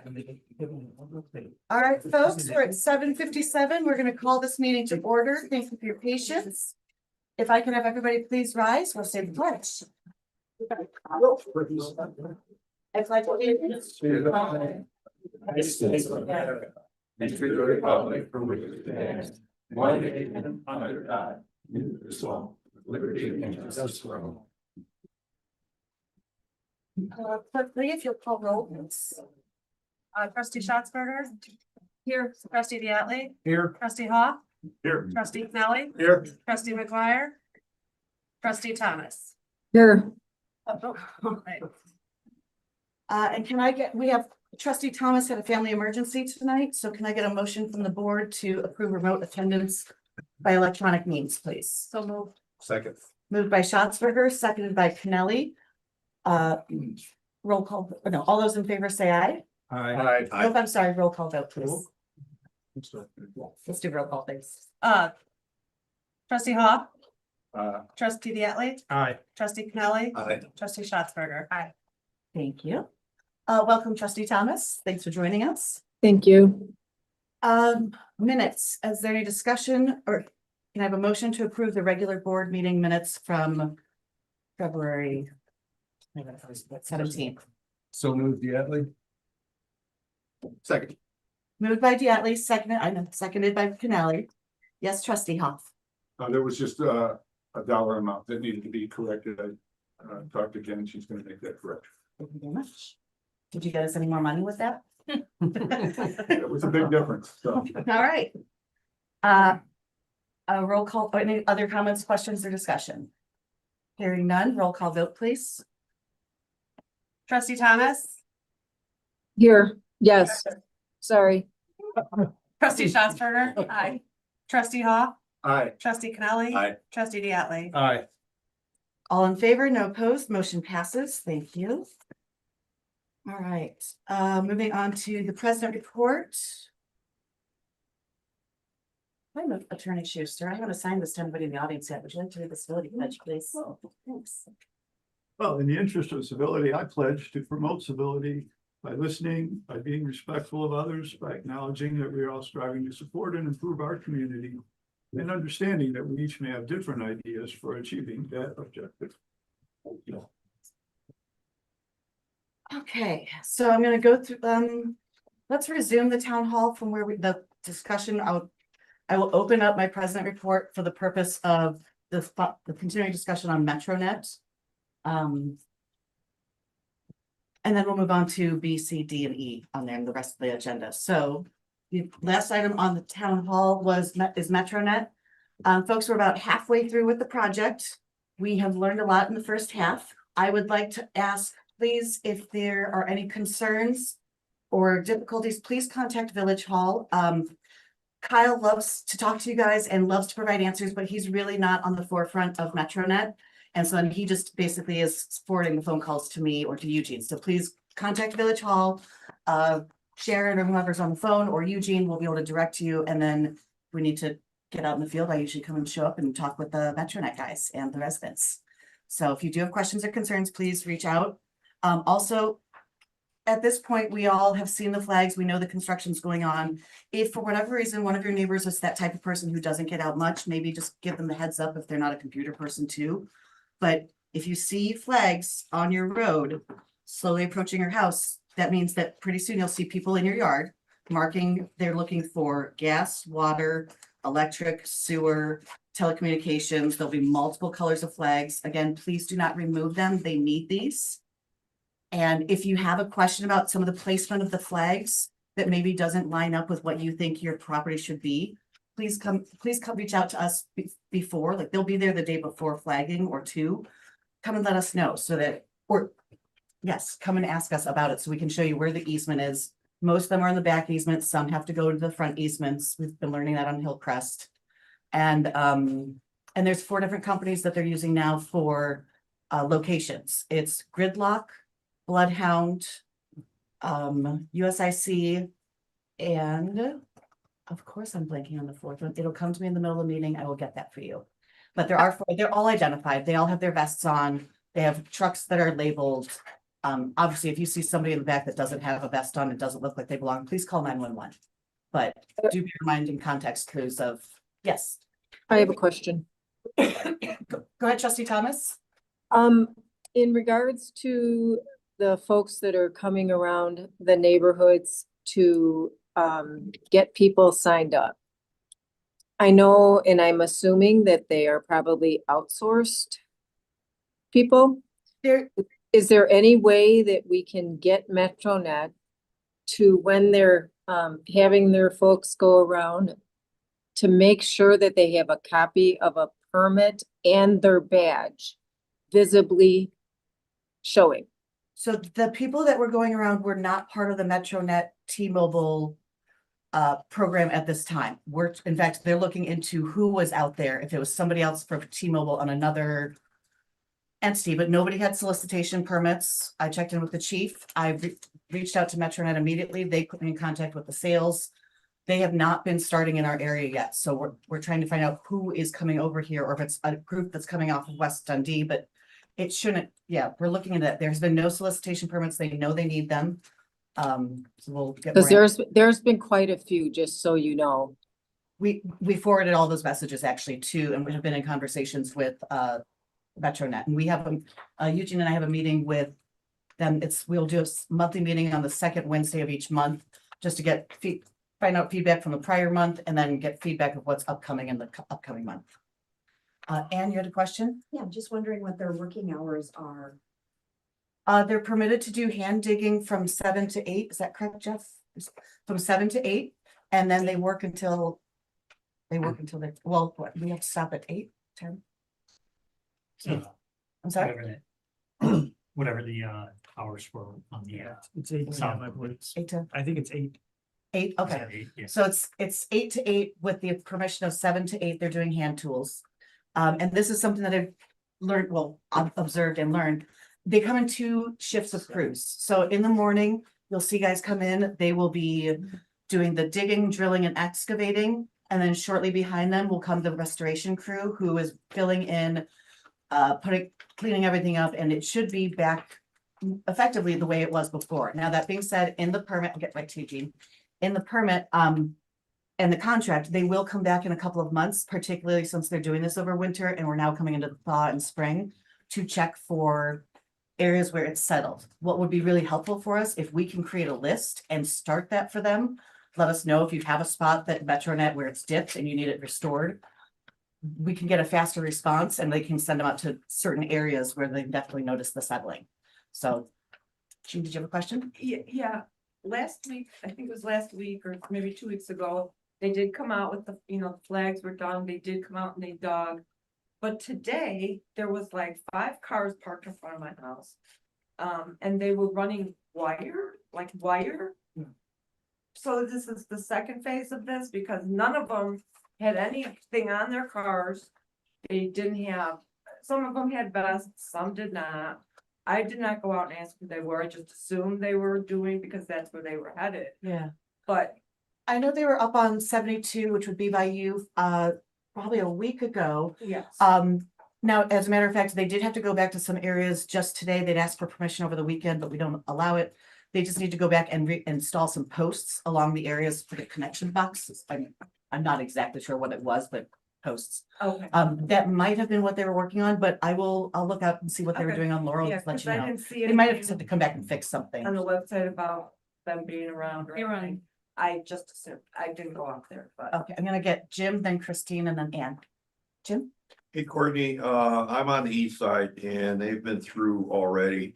And their initial push is for the plastic pipe that the fiber lines go through. So what they're doing is they're actually running the feeds the fiber optic feeds through the plastic PVC, through the PVC piping that they pushed and connected into the boxes. And then at that point, the boxes all connect to the residences. So that's all part of their process. Yeah. Christine? I was just gonna say they're working from Locust now, or from the lower part up the way with the Towards same thing. Acorn and Surrey or towards? Towards Okay. Acorn and Surrey. All right, so folks, be on alert. They're coming up Locust. Yes, Kyle. I Sorry. get the notification, so the next batch that I got, they are gonna be on Bull Bremmel and Hilltop, Yes, they're moving just in. a FYI. Active. And also, no one marks your invisible dog fence, that's your responsibility. So if you have one, please mark it. We don't mark it, and the USIC guys do not mark it, that is your responsibility.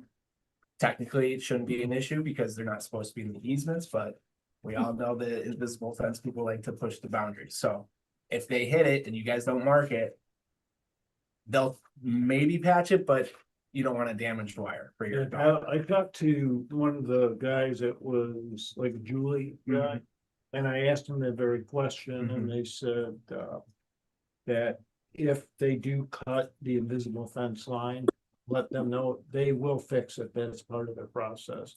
Question I was gonna ask is, what is our process? Do I notify Village Hall and they notify? Well, if it's not marked, they're not at fault. That's their process. I can probably get within 5 feet.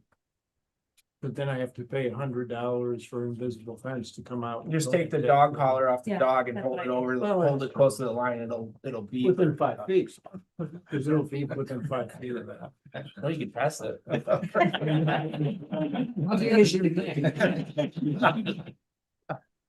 If you're close, Yeah. at least they have warning of knowing that there's an invisible fence here.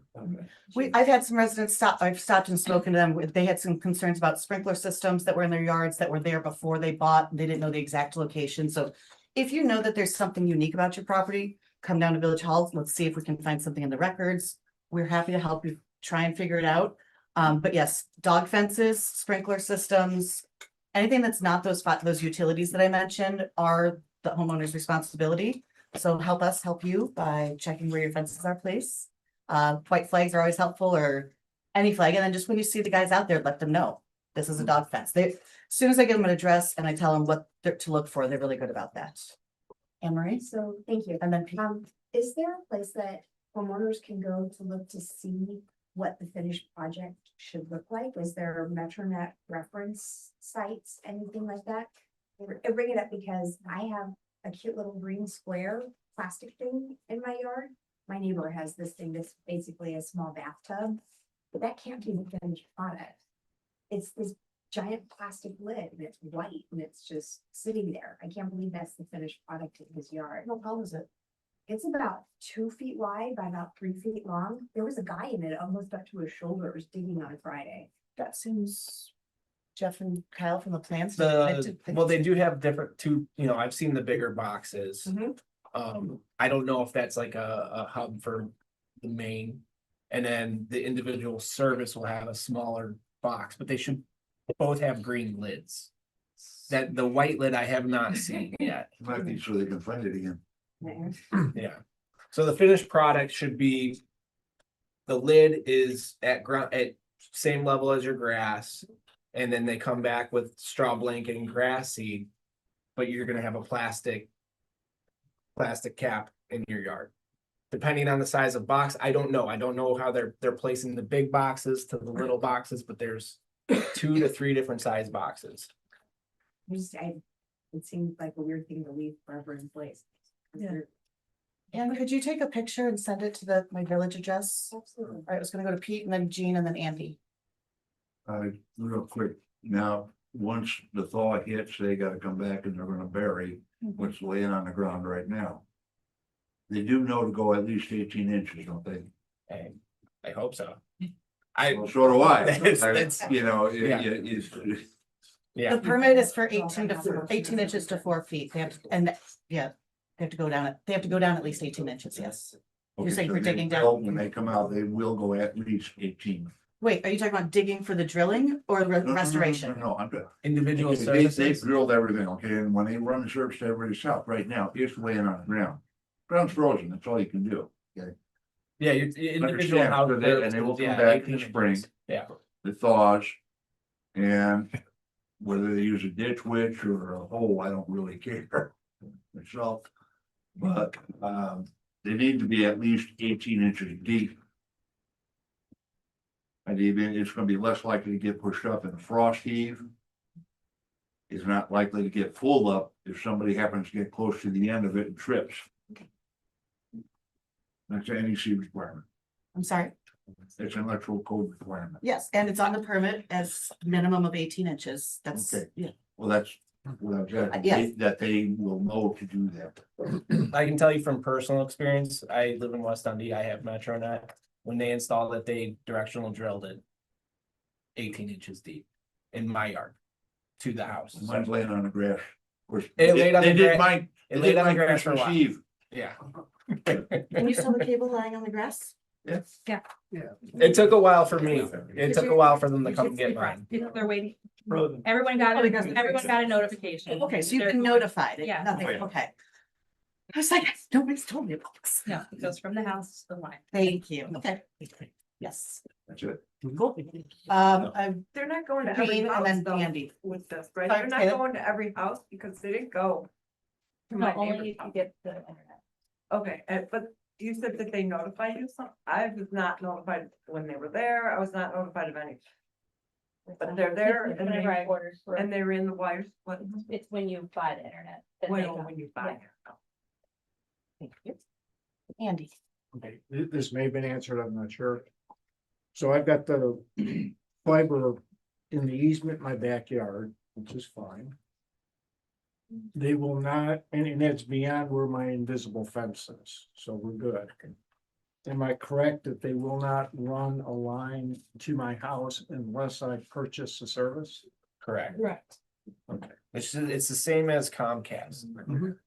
It's just the fiber optic version of Comcast. So if you had a Comcast service, say you switch from Comcast to AT&T, well, they change the wire, they come in and trench your Comcast line. You have to be a customer to have it. All right. Thank you, everybody. So we're gonna wrap up the town hall component. Even though we adjourned earlier from that. And moving on into the president's report, next item is following up on the ComEd Powering Safe Communities Grant Program. That deadline is coming up on the 13th. Chief had mentioned earlier. If there's anything that between you, Bill, trustee Pinelli and trustee Diatley that we could put in a submission for. Be cool. We talked about some solar powered, either more speed signs or. Yeah, solar powered, even the solar powered add-ons to the stop signs are a good thing to think about too. Like put the flashing lights around the stop signs in town. So, And also I was wondering, Bill, we talked last week. I'm sorry, last meeting about the bike path on near Bonkoski. There may be opportunities with some of the ComEd grants as well with it's like safe transportation. And considering what Christine Foucault was saying and some of the other residents over there with being able to connect families for safe passage down to Bonkoski, down to the park, that could be a way of presenting it for grant opportunities to make up some of the difference in the cost with West Dundee, so. Okay. And then trustee Schatzberger and I had a great meeting this weekend, and with this, I just wanted to remind you, there's also a Green Region grant that also has the same deadline of the 13th, so if we can get something together, I'd be happy to help and we could at least get that submitted. Thank you. Folks, just a random little snippet. Tomorrow morning, when you get up for work, set some extra time. There's a lunar eclipse tomorrow morning. It starts around 4:30, goes to about a little after 6. It's right now, if you look outside, it's a nice full moon and it'll turn kind of a blood red color. And yeah, if you haven't seen a lunar eclipse and you don't want to stay up late, if you're getting up ready in the morning, take a look outside and see what it looks like. I grew up with Space Nerd Brothers. I cannot thank you enough for everybody who showed up for the town halls and who has reached out since and asked questions and just engaged with myself, with the staff, with the trustees. That being said, I love your enthusiasm, but as I mentioned to many of you tonight, there's such an overload of questions and comments and concerns, that please. I have not been able to be on Facebook since taking the job. I can monitor it a little bit, which is one of the reasons I'm very thankful for Clerk Reed to kind of take on our village component. Please do not send village related questions via Facebook Messenger, via comments on Facebook posts. I can't keep track of all of it. And actually, for that matter, if you can, anytime it has to do with the village, even if we're good friends, shoot me that message in an email or leave me a message on the village phone. It's just it's much more helpful for me to kind of keep everything delineated. And I know some of the trustees, we've had some problems with our laptops, so it's nice to know that we have certain areas where we're getting our information and communicating with people. But please keep the comments and questions coming. So, and also there's a public comment period open it's the Transportation Policy Committee. We'll post this on the website in case anybody wants to. It's open for a month. And then there's also a public comments open for Polylet over in Carpentersville. There's a EPA question about some of their processes. So if you have any issues or concerns or interests in air quality or what's going on over in Carpentersville or in King, this is about the surface transportation. We'll put up public comment opportunities for you on the website. And lastly, another public item. Cardinal Community Cares. It's the Dundee Township Foundation that's out of the Dundee Township building over in East Dundee at 611 East Main. They're having their grand opening of their senior food pantry. For years, Cardinal Community Cares, spelled D-U-N like we do for Dundee, have provided food assistance for seniors and people who are homebound or homebound physically. But now they're opening up their pantry, and we know how much people are struggling with food right now. So anything you can do to help contribute or let your neighbors know. They take phone call orders, they do delivery, they will check in with people. That's a great opportunity. So that grand opening is March 13th. 4:30 to 6:30. If you want to lend your support. All right, that is done with president report and our comments. Trustee Free, clerk report? No report. Thank you. We don't have a building official attorney report. No report. Thank you. Mr. Steele, is there an engineer report? I've been talking with Kyle in regards to the water main project. I'm kind of finalizing down on the locations and everything. Have everything surveyed, so hopefully within the next week should have kind of a direction as far as where we're planning to go with water main and get everything all set. So, thank you. I remember when I went out on Hillcrest to talk to a resident about their MetroNet line and then saw all the lines there. I was like, oh wait, and here's where the new water main will be going. And now they've got their MetroNet here. So hopefully we can get that all in and they'll be done with construction for a while. Anything else? no, that's it. Thank you very much. Eugene, Village Administrator report. Request a motion for the approval of the accounts payables in the amount of $102,378.56. Do I have a motion? So moved. Second. Moved by Schatzberger, seconded by Hoff to approve the accounts payable in $102,378.56. Any comments, questions, discussion? Hearing none, roll call vote, please. Trustee Diatley? Aye. Trustee Thomas? Aye. Trustee Canali? Aye. Trustee Hoff? Aye. Trustee Schatzberger? Aye. All in favor, no opposed, motion passes. Do we have other comments? I actually have one. Oh, of course you do, I'm sorry. I have spoken to both ICCI and to the owner of 1001 Main. They're very encouraged about the progress that is now starting to happen. The holdup right now is that they just want to make sure the location of the elevator, because they're still waiting on getting plans for the second floor. And they just want to make sure that when they actually set the foundation for the elevator, it's in the correct place to access that second floor. But they're actually happy on how things are going right now. They're just talking about trying to relocate the garbage, the trash bins. Originally, the trash bins were set up next to the building, but being a food type facility, they would rather have the garbage be away from the building, like at a McDonald's or whatever. They have an enclosure And so at this point, they're looking at the place right by the retention pond. So, and, you know, several feet away from the building to keep any rodents away. That's it. Eugene, do they have a potential opening date? They're hoping, yeah, this year, but again, they've had a lot of problems with the architect and talking to the engineers and they're going back and forth. So that, you know, the owners are extremely frustrated about this long delay. None of this delay is caused by the village. This is all internally with people that she's hired. Any other questions? All right, moving on to public comments. John Court, please.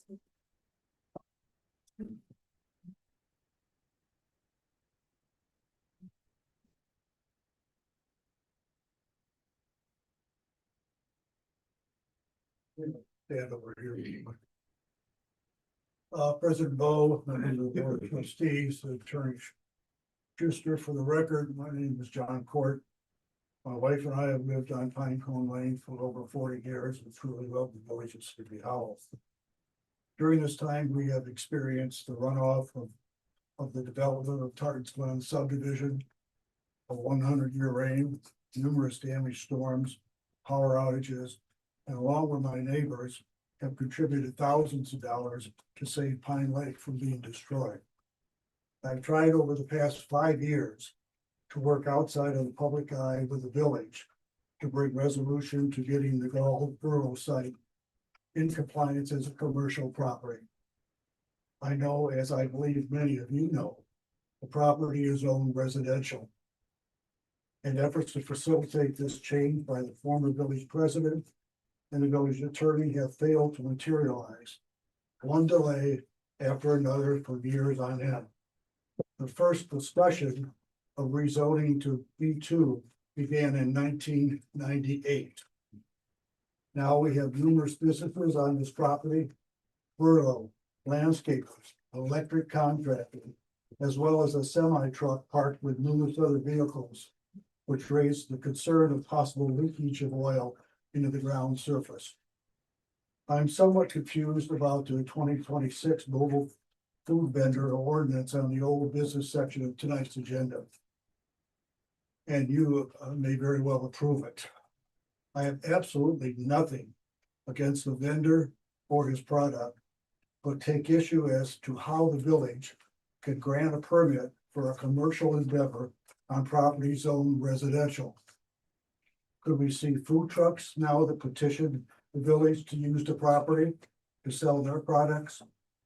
I am aware, and I'm assuming you are aware, many of you are aware, that West Dundee has already approved 2 new residential developments east of the Randall Loop towards the rural property. One with 108 single-family homes and another with 18 single-family homes.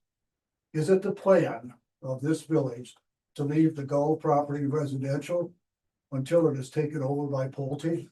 Or is it your desire to get this property in compliance with the numerous village code requirements that have not been met on this property?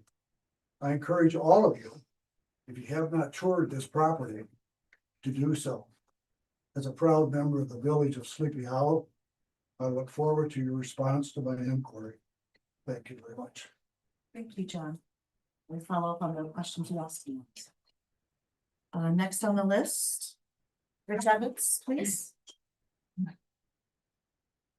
How you guys doing today? My name's Rich. I live up in Saddlewood up there. Basically what I'm here for tonight is I want to reach out to the members. I personally think it'd be fun to have golf carts in our neighborhood. I know it's a very, very heated debate. There's people on both sides that absolutely love it. There's some people that absolutely don't. And I would actually love to reach out to each of your members and just have a talk with you guys and figure out what is your things that you like about it or what are the things that you don't like about it. Kind of gather all of that information and then present it to the board of kind of what the findings were. I've done a lot of research since last month was my first meeting here. It was actually a lot of fun doing the whole what do you call the first part? The public hall. The town hall. The town hall, right? I think that was absolutely awesome. So that kind of just, I lived in Sleepy Hollow for about 6 or 7 years now. And kind of just sparked it and kind of just want to see what's happening and kind of go from there. So I look forward to any of you guys taking out a little bit of your time. I'll be here afterwards if you got some time or anything like that. She's got my name and information. Just kind of reaching out to you guys to kind of see where we're at with that and see what the village codes do. We know the East Dundee has it now. I did a little research. There's well over 100 different communities in Illinois that allow golf carts in their community. And I looked into a lot of the different safety issues and things like that. So just want to kind of explore that. Thank you very much, Rich. Welcome to the club of the ladies. All right, Pete Vernon, please. Thankfully, town hall got rid of most of what I was gonna talk about. So, great. However, there's gonna be a little overlap here. I heard you mention you're in discussion with Carpentersville to see if they can amend the IGA to pick up building official duties. Yeah, good luck. We've got kind of a full plate right now just within Carpentersville activities. Maybe it works, maybe it doesn't. However, tonight, I noticed on the agenda, we've got this motion and discussion to appoint Eugene as assistant building official. Problem there is you're gonna put someone in that position, you want them to be similarly qualified. And right now, our ordinance says that the person who's gonna be the building code official, quote, shall be a person who is qualified by professional or practical training and experience to conduct the affairs and enforce the provisions of the building codes and regulations of the village. And I'm not aware Eugene's had any of those things, and I don't think it would be really fair to impose that on him to start with. Or even, there are other options. I had offered at one point to be interim, you no doubt recall, and I was told there's no way that's gonna happen.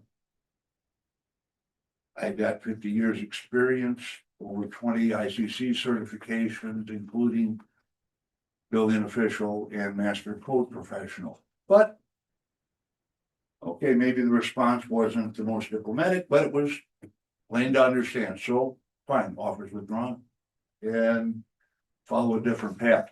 But find someone who's qualified. I seem to recall also handing out some information. If you're going to hire someone, here's a list. Vet. Make sure they're meeting that standard. This is way too important. And now we've got a hot button issue. Oh yeah, we absolutely got to have someone who's been in that chair, who has those credentials. Yes, I agree.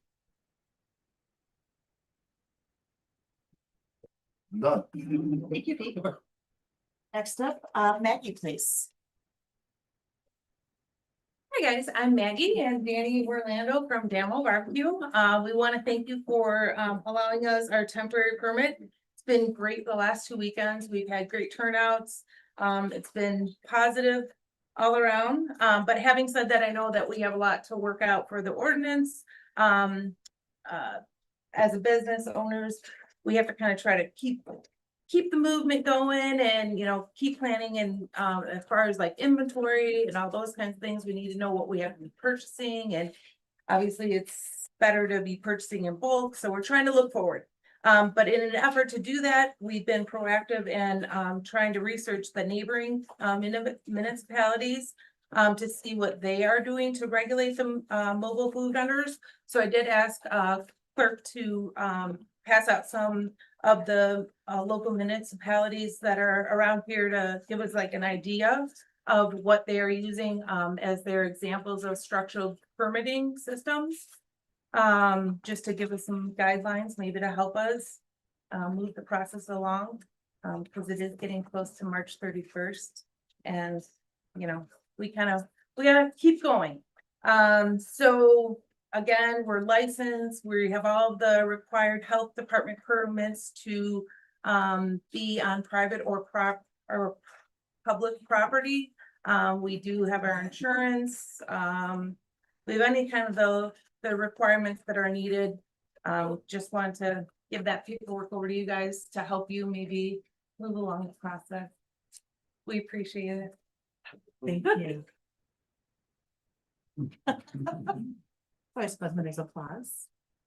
I think this thing. And lastly, we have Christine Fuqua, please. I just wanted to make a statement that we were, sorry, the PTC was here a month ago asking for the 5K. We actually have postponed that to the fall. Just ran into a couple of things once we got the okay here, and moved forward with our planning. That's basically it. I just wanted to also say, Mr. Kelly, thank you for your email after the last meeting. I haven't responded to it, but I did see it. So I do appreciate you reaching out. Stop that. So, thank you. All right, that's it. Thank you, Christine. Oh, sorry. Go ahead. Okay. I know, right? I still got some time. Market in the Hollow was posted today that our official dates. So we will be sending the sign up form. So if you know anyone, handmade, homemade, you know, that, what? Oh yeah, there's four, like handmade, homemade, homegrown, farm grown. If you know anyone that does that, it's $10 for residents to have a table. It's 20 for non-resident, and we also are looking for nonprofits to come and just represent themselves and at the market. So if you know anyone, we have 2 spots open right now. So thank you. Village table, please. Yeah, and we will have a village table and maybe a service club table. Or if anyone else puts a table. It's a great place for people to just get to know you, huh? To get a table. Yeah, from the service club. So thanks, guys. Thank you. All right, thank you very much, everybody. So moving on to trustee reports. Trustee Kennelly, roads, parks and streets. Okay, you know, I like to start a little light, so do we want to play a trivia game again? Yeah. Oh, good, thank you. You guys all just said nothing, man. So, who would like to anticipate the number of service calls Public Works has received in 2025 for after hours needs? Oh. It is a thing. Ask Kyle. It's a thing. It's a real thing. January started off with an overnighter, so. Okay. Yes, I just need 25. 42. 55 times they were called out after business hours. So that 3 people and puts a lot on. Anyway, I did have a question regarding MetroNet that maybe our MetroNet people can help me with, because it comes to roads. They've had to dig up some roads. Locust, Thoroughbred are the ones that I'm aware of. Yes. But I don't know what our agreement is for repair, how long it takes for repair, if there's expectations after that happens. We were just getting into that on Friday because there was a potential driveway that they were going to be digging into, Correct. and I did not want anybody's driveway dug into. So that one they were able to bypass. Kyle and I just were talking about the roads that were drilled into today. And actually, we'll be talking with Tim and Tony this week about all of that. I did indicate that they hadn't given us the 48 hours direct notice when they were going to be digging into something. So we needed to work on that. But they've been very good about being responsive. So let me get back to you on that one. So that's still kind of open as far as It who's is, responsible. yeah. Okay. Well, Kyle, can you sent me this official document earlier? That's under new business. Oh, okay, we're gonna get that. Yeah, I'll put this back in the official. That's all I have today. Hey, thanks. Make sure to give that to Clerk Reese so she can file that document. She's gonna sit here and I'll file. Trustee Hoff with finance, please. All right, thank you so much for the time that you gave me, last town hall to outline the project that I've immersed myself in, which is our water main project. Would have loved to talk about it again today, but we didn't have the time, I understand. But I think I covered all the high points last week or the last board meeting. But the issue now that I think all of us are struggling with is what we need to charge the residents. What can the residents afford? I know how much it costs, and I know how much water main we need to be replacing over many, many years in the future. And that need is definite. It's not going away. The east side is our focus, as I've said before. The pipe is 68 years old. The useful life is 60 years. And you cut me off. Apparently, I'm so sorry. So I'm gonna play a little game with like Bill Kennelly likes to do, and it might seem silly, but I need to get indications from people. The number, in all seriousness, is $50 a month added to everybody's water bill, $600 a year. A show of hands, and even you, little girl. We need you. How many would be willing to do that in order to get us ahead of our aging water main infrastructure? Before we vote, could you give us some kind of a breakdown of why it's 50 and not 100 or not? Absolutely, absolutely. And I did last time. So there's 1,050 people on water, okay? $50 a month, it's 52,500 a month for the village. Times 12 is 630,000. The first project we're looking at is just shy of $1 million. And we're gonna have to possibly, depending if we do all of Hillcrest or a portion of it, that's the worst part. We don't want to go into debt. We don't want to go get financing and pay interest charges. We want to be able to take care of this ourselves as time goes on. The plan I've outlined is we're going to do something this year, God willing. And we need to start collecting this in April, if I had my way. So we can start paying back what we're going to start shoveling money out real quick here to a contractor to replace the water main. Wait a year, build up the reserves again, pay cash for the second project, which is going to be Thoroughbred up to Glenham. Our two worst areas where we've had the most water main breaks. And then after that, we have a whole list here. We're going to judge that in 4 years, which is then our next target. But like, I've corrected in the minutes, we have about 22 miles of water main in this village. East side, I don't have it broken down for east side, but let's just, call it half of that. 22 miles is $40 million. The village can only borrow up to our maximum of 12 million. To me, financing this is only gonna just waste dollars. Yeah, 50 is gonna be a little higher than probably we want, but it's getting the job done. It's getting the village ahead of this aging infrastructure. We can't wait any longer. Every municipality out there has kicked it down the road forever, thinking I never have to worry about it. But all of these municipalities, especially including Sleepy Hollow, now have to face the music. So there it is. Christine. Guys, I'm sorry, but no, this is a Okay, board sorry. meeting, sorry. Sorry. Please email Trustee Hoff with your questions. We'll also have future times where we can do some questions and answers, plus the finance committee meetings coming up next week. If you can attend, that would be great as well. When's the meeting? It's 1 o'clock on Thursday, the 12th. When is the meeting again? March 12th. Thursday at 1 o'clock. And we will be discussing that again, but we need to get this on the agenda so we can start building the reserve to pay for it. These aren't cheap endeavors. They require lots of money. But we need to be the adults in here and decide it's time. So, thank you. I have a question. Trustee Schatzberger? Yeah, not necessarily for you, Bill, mainly for Eugene.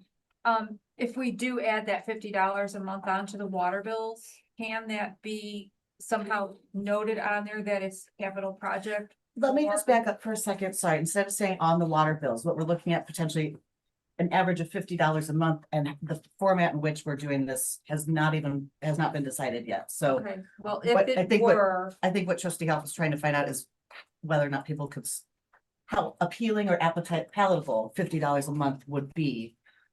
So, so back to if it were on there. Yeah.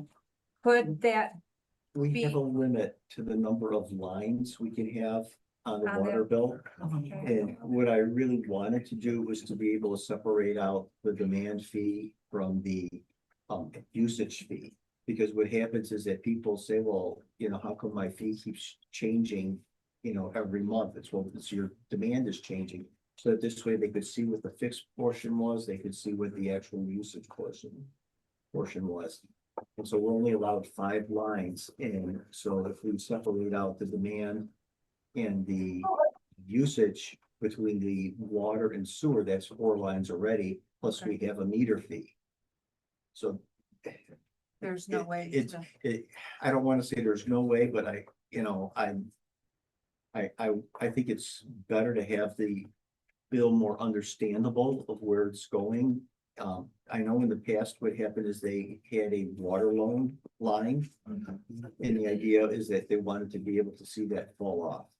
Now, this would be an infrastructure fee, so all of that actually does kind of go into the demand fee, because that's what the demand pays for, is it pays for the current operations of the water system, plus any future,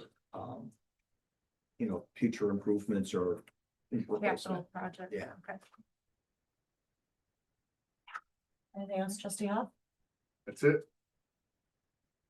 All right, water and sewer, trustee McGuire is not here, we basically just covered water. Kyle, is anything about sewage or water that you need to discuss with us? MetroNet hit if you guys aren't aware, MetroNet hit a unmarked water service. The repair was done. Water loss was pretty minimal. And that's it. Well, I do have one question. Please. And Jeff, maybe you can help me with this, but I know we talked once about a water main coming to a dead end. And it has to be looped. Mhm. I thought I had heard something about a water main can go a certain number of feet. Yeah. And not be looped. Yep. How many feet is that? It's anywhere from, it all depends the size of the main, Okay, but it ranges anywhere from 300 to 350, all the way up to 500 feet, but it all depends on the amount of pressure, size, and okay, let's think. All right, trustee Diatley, police and public safety. Just a quick note, we are still negotiating with the union and we have another meeting upcoming on that. So that will be more information to come, but we're hoping that we can move that along fairly quickly. That's a hope. Steve, you have anything you need to add? Just briefly, back in November of 24, we passed a resolution to sign an agreement.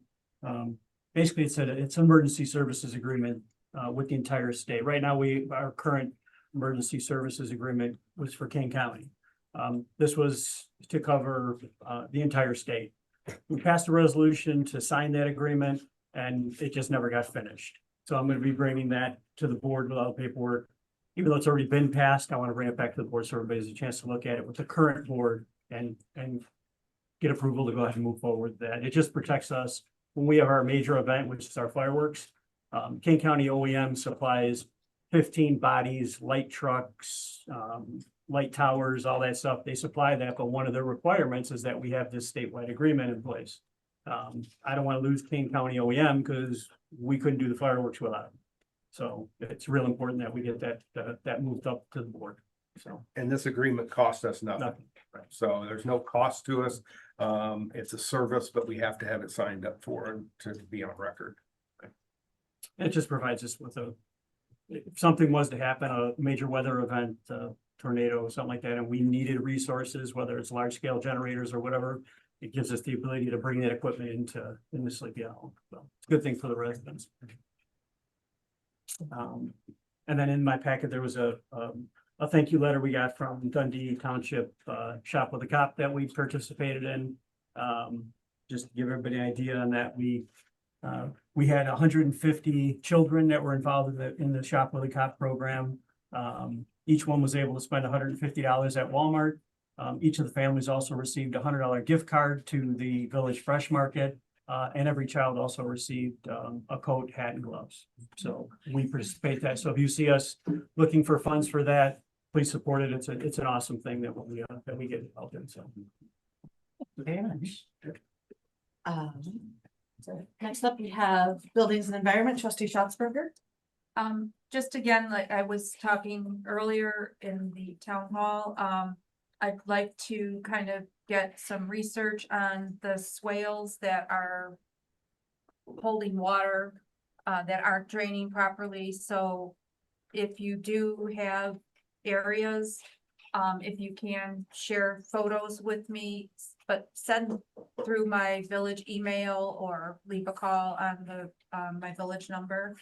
And again, the easements in the back too, if you're noticing that there's issues, we have noticed that there are some residents who are, you know, a little bit higher up than some of the other ones, and so water is flowing and not going through the swales like it should. So we'd like to kind of pinpoint where those are so that we can start coming up with a plan on how to fix that, and then how to educate the residents, because the front swales are our responsibility. They're not the village responsibility. So we want to educate people, let them know if they need to maybe replace their culvert, or they need to plant or dig, just let everybody know what's going on.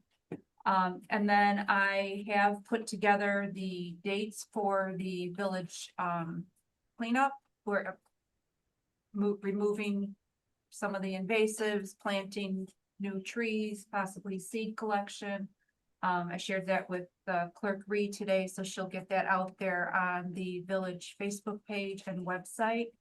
I'd love to have as many volunteers as possible, and I have reached out to the District 300 School Board to get some help from the high schoolers.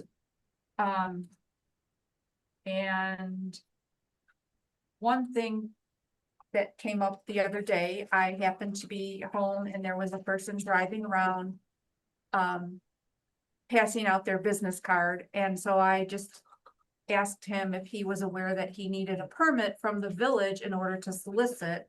And I don't know if residents are aware of this, but if you see somebody driving around in the village soliciting their business, they are supposed to have a permit from the village. Please call the non-emergency police department if that is happening. I asked the person if they had a permit. He said, I have a license. I said, it's not the same thing. He said, yeah, I have my permit. I said, can I see it? And then he got angry and drove away. So I let President Bowe know about that, and she said, I'm going to the village, so I'll share it with the officers on duty. So just kind of a reminder to all of the residents, especially now there's a lot of people with tree trimming and landscaping and stuff that are trying to solicit business. excellent, yeah, call us. It's not bothering us. It gives us an opportunity to vet the vendors that are coming in and out of town. It's not a bother at all. Call us. You can't get a solution to it on Facebook. That happens all the time. Everybody talks about it on Facebook, but because it's talking about it on Facebook, doesn't involve us. So call us and let us help out. Thank you very much. And then lastly, I want to try to figure out if there's a way that we can possibly do a burn where we're actually cutting. So I am going to work with the fire department on that, and also with the Kane County Forest Preserve, so that I can find out what the codes and restrictions are for doing that. Or otherwise, we're gonna have to borrow the trailer and drag it all down to the burn pile. So, And I think Kyle's pretty familiar, so they'd be a good source to start with too. Well, I can tell you when we do wanna do prescribe it. burn, I love prescribed burning, but the fire department will take issue if you have burn piles that are unattended. Right. That's where you have the issues of spreading the fire and stuff. If nobody, you have a brush fire, it just goes through and it's done. A burned pile could smolder for hours. And if you're back in that area, it's not the easiest place for the fire department to go and put it out. So they will not be happy with that. I'll just leave it at that. All right. All right. Anything else? I think that was it. My reports. So, yep. Thank you. All right, and now we have trustee Thomas with building and zoning. Any report? A couple things. Rhonda, I'll reach out to you about that resident that you and I started working with up by you Yes. with that soil issue. I'll reach out to you when I get back home Okay, sounds good. later this week. I do have a question for Courtney and Bill Huff. If we did not, and I don't know if this is the right time to ask this, but if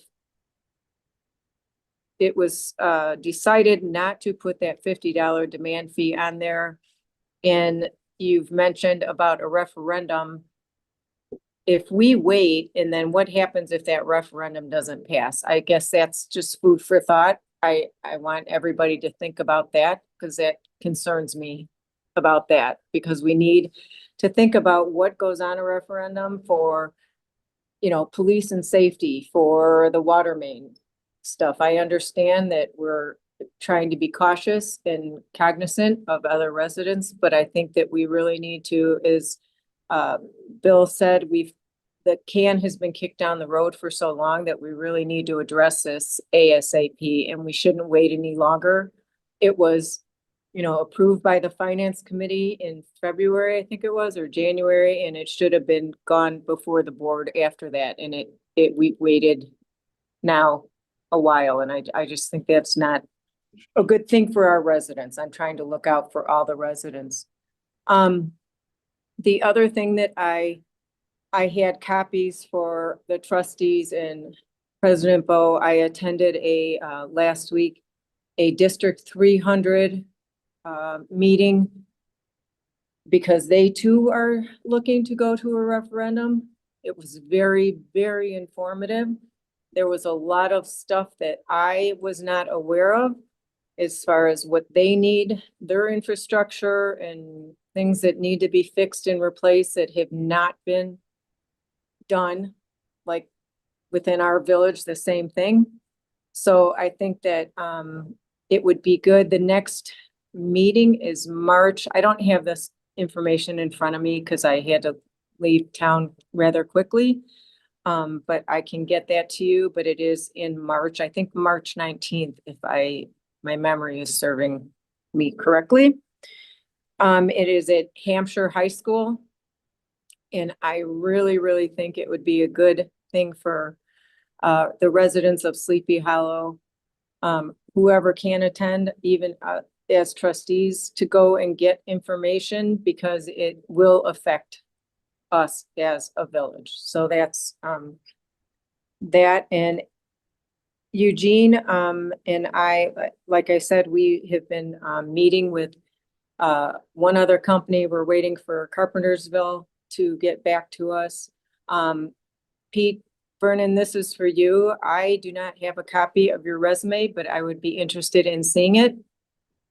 If you can reach out to me with that information, so that I can sit down with Eugene and look at that as well. And then John Court, I would be happy to go out and tour the Gall property. That was supposed, a walk through for that was supposed to be set up back in February or January, I don't remember, and that hasn't happened. So I would be happy to go out and walk the property with you, Jen. I'll reach out to you. And that's all I have right now. Thank you. All right, we're done with trustee reports. Moving on to old business. We have follow-up discussion to create the 2026 mobile food vendor ordinance. We received some new materials from our local food truck residents here, and I was looking for any more feedback. We're trying to get a survey together of other ordinances, but was there any more feedback from the trustees if we wanted two separate ordinances addressing those that are more mobile and those that are not? That doesn't sound not at all looking straight at them. I think that we need two ordinances, one for mobile food trucks, that in mobile, I mean ones that move and are not there. Like, you know, you're there for a day and then you're gone till the next time you come back in a month. I also think we need one for the mobile food truck or mobile, I'm gonna call it a restaurant that is there, it's stationary. Because it is a stationary restaurant, and I think we need to have that looked at because there are different rules and guidelines that apply to that.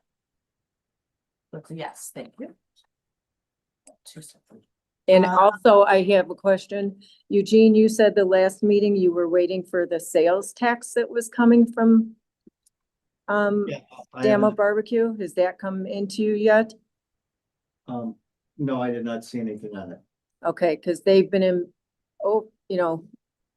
we gave them a license last year, so I would think we should have collected some sort of sales tax from that. I have not seen anything on the report. How do we find that out? Where do we go to get that? Well, I reviewed the report and I didn't see anything on it.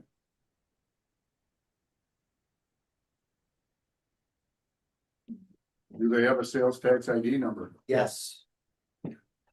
Guys, let's. Filed quarterly. I'm sorry. It's a quarterly tax, correct, Eugene? Yes. Well, it's actually a monthly tax that they, but it's, we get paid it quarterly to us. Well, we get paid it monthly, but there's It's a 4 month delay. there's a delay in Between- receiving. Okay. You pay it. The report. They hold it. Well, they process it, yeah. So it's not coming directly from Damo Barbecue. Correct. No. So while you're here, Well, so anything to share with us on this? if I can just say, so we just said that there's a 4 month delay. We didn't activate the licensing until August, September. But, yeah. So I was gonna say, I mean, right there, we're just outside of that 4 month. Is it possible that that's why we don't have a report on it? It's possible, Okay. yes. Why don't we get that information, reach back out to trustee Thomas, so we're not discussing personal business at the moment of other residents, and then we can have a report at our next meeting to answer everybody's questions. All right? Yeah, it's not personal business. Yeah, it's coming from the state. Am I supposed to be business? Yeah, it is. I've seen the- Well, technically, this stuff is not supposed to be disclosed. State, right, sales tax information. Can be disclosed to the village on request, but it's not for publication. By business, totals. Types of Policy of the business. state. So. All right, so back to the ordinance. I heard from trustee Thomas that she is interested in having two separate ordinances. One that is more for a mobile food truck that kind of was more oriented towards what we originally wrote. And then potentially a second one for those that might be more stationary. Admittedly, I understand the use of the term restaurant, but let's stick with food vendor. So we're not getting confused with the brick and mortar store. The one she gave us from the city of St. Charles Mhm. would be ideal one to look at. Okay, thank you. What is this? Is this ours, This correct? was given to us by some people who have experience with mobile food trucks that are sitting in the audience. Maggie was indicating this is a proposal. She brought, there's somebody that's. Maggie, Okay. sorry, it was during her public comment. She said she gave this out to us. Jen just got it to us before the Just meeting. confirmed. Yeah. But the one that I think we should look at to compare is the one from St. Charles. Got it. I'm gonna read it after. Jen, can you put a copy of that in my mailbox? I already did. You Okay. answered my wire. Okay, thank you. You're welcome.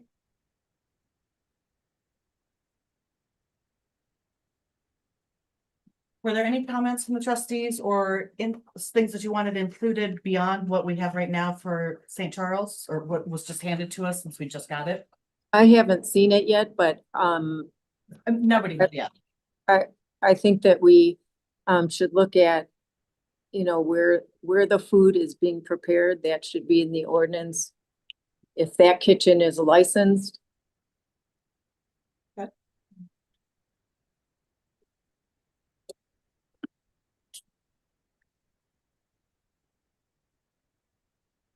How about this, then we will take these down, draft up some, we'll have some drafts. And by the end of this week, trustees, if after reviewing this new material that was given to us, if you can. Just let me know if you have any additions that you wanted included in it. That way we can have some drafts for the next one that we might be able to just mark up on the spot and get passed. If most of it is an agreement. But doesn't this have to go to planning and zoning to review before it comes to the board for approval? Does it have to go before planning and zoning? Not necessarily. I haven't seen this yet either. I'll have to see what, how it was set up. Because I thought any changes or updates to ordinances had to go through planning and zoning to No. review. Only planning and zoning ordinances have to go through planning and zoning. Only planning and zoning ordinances have to go through that. This is a licensing. Yeah, licensing. Okay. All right. Moving on then. Thank you, everybody. Item B, discussion and motion to approve village options for honoring Chief Montalbano. Trustee Diatley and trustee Kennelly were approached by Mona and another resident who made a proposal of a street sign. They wanted to change thoroughbred to Chief Montalbano Lane. It would be an honorary, it wouldn't. But Doesn't you're change the still- street. You're not, We're not changing address. you're not changing addresses or anything, it's just an honorary street sign. But I mean, it'd still be a thoroughbred in Bonkoski. Was the idea, right? Not cost. I'm Bo Brummel, I'm sorry. Yeah, Bo Brummel Thoroughbred and Sleepy Hollow, that intersection.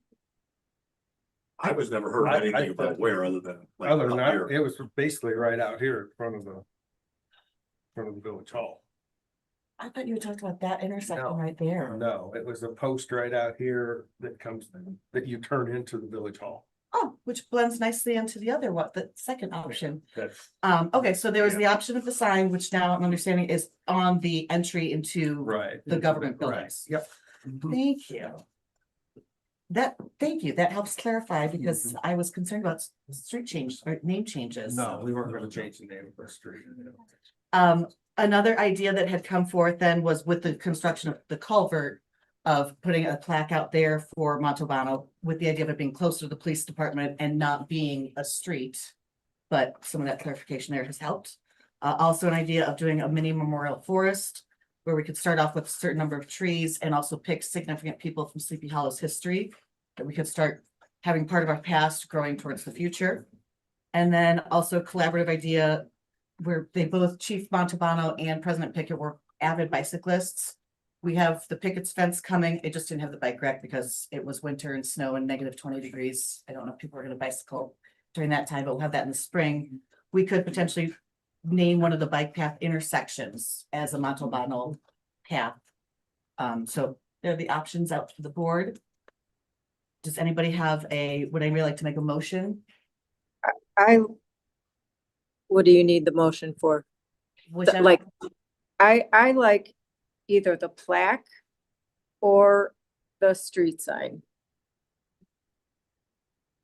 Oh, actually, we could just go through the trustees and do a quick little vote and see what our preferences are. Trustee Diatley. I would go for the street sign because that's what Miss Hour presented to start with. Mhm. That's what I would go with. I'd agree. I'm sorry, that was Canal. I agree. Thank you. Trustee Hoff. I would be for the plaque, built into the flagstone abutment on the. The culvert. Trustee Schaffberger. I don't have an opinion, quite frankly, but I would just, if she wants to make a gesture, one of the things that I thought about is, how about some kind of a trust in his name where the money is built up and can be donated to, the trust could be then, there's money donated to the police department in the future. I mean, I don't know. The So- sky's the limit here, folks. You can do all kinds of different things. That was what Mrs. Hour contacted me about, was just the honorary street sign. I'm not saying I'm for or against any of these ideas. I think they're all good ideas. So, I'd also like to share, the day after I came in talking about the culvert and the plaque sign, or I think I was talking with trustee Hoff and he mentioned maybe doing a plaque. I walked in and somebody had discovered this in our service club shed. And it's a honorary plaque for Chief Montalbano and his years of service from 2012 from his retirement. So I do like the idea that we're doing something that's visible, since sometimes we do things that we mean well, but they're not out and fully appreciated. So the idea of having something visible, and honestly, gentlemen, I'm very sorry, and we had some very strong discussions about this.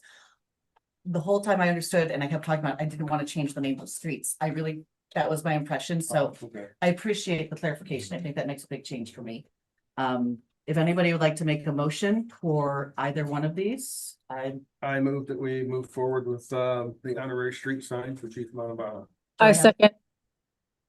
Moved by Diatley, seconded by Thomas to approve the option of installing an honorary sign.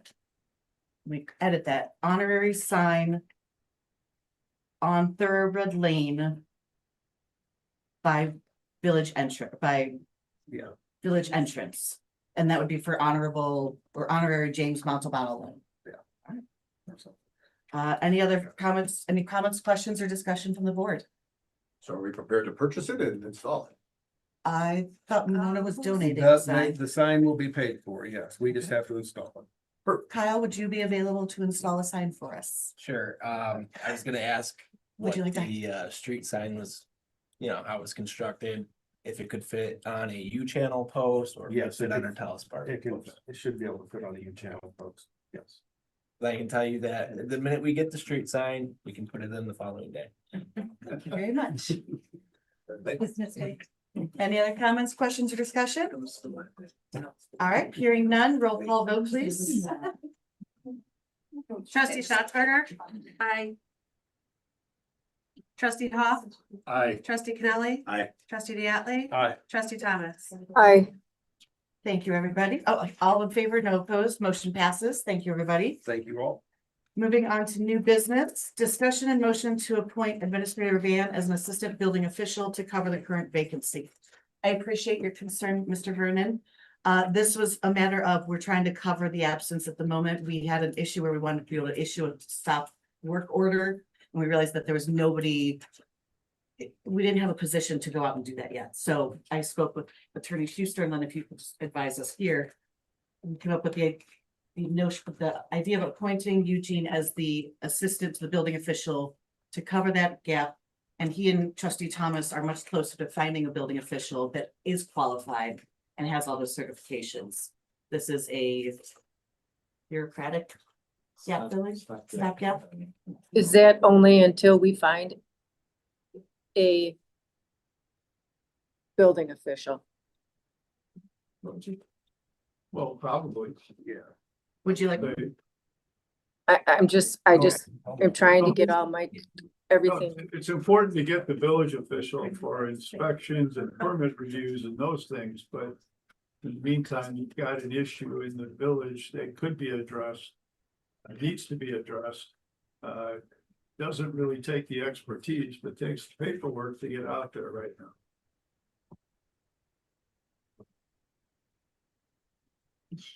So it's a temporary It is. position until we can. So we have a building official hired. Yes. In fact, if you prefer, we'll change it to, what I'd like for the motion is interim assistant building official to cover the current vacancy until a building official is hired. Does that sound better for you guys?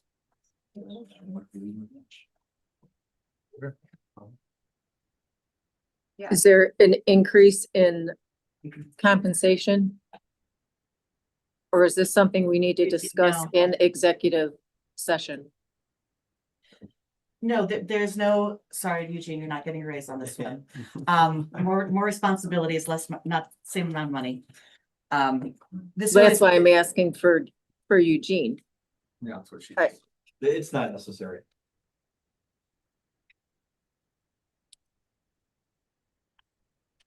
Well, I think realizing until today, I didn't know that this was going to be. I was thinking that Eugene was taking this on as a full-time position. If we can have language in there that helps interim.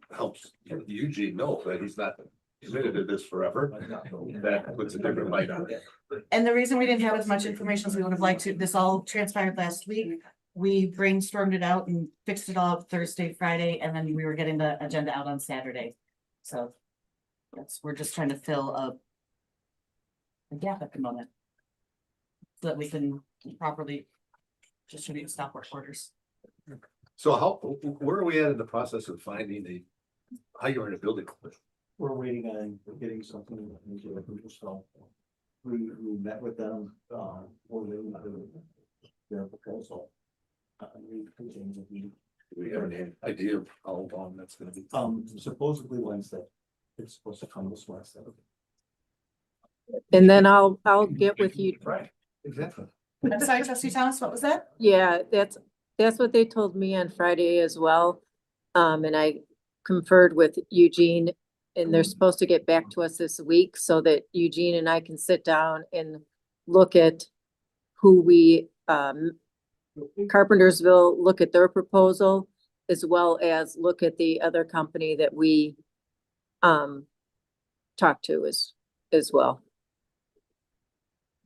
So we're hoping soon.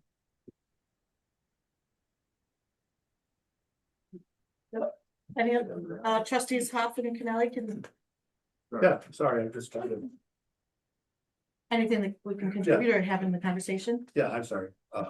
You're correct. I apologize. Oh, okay.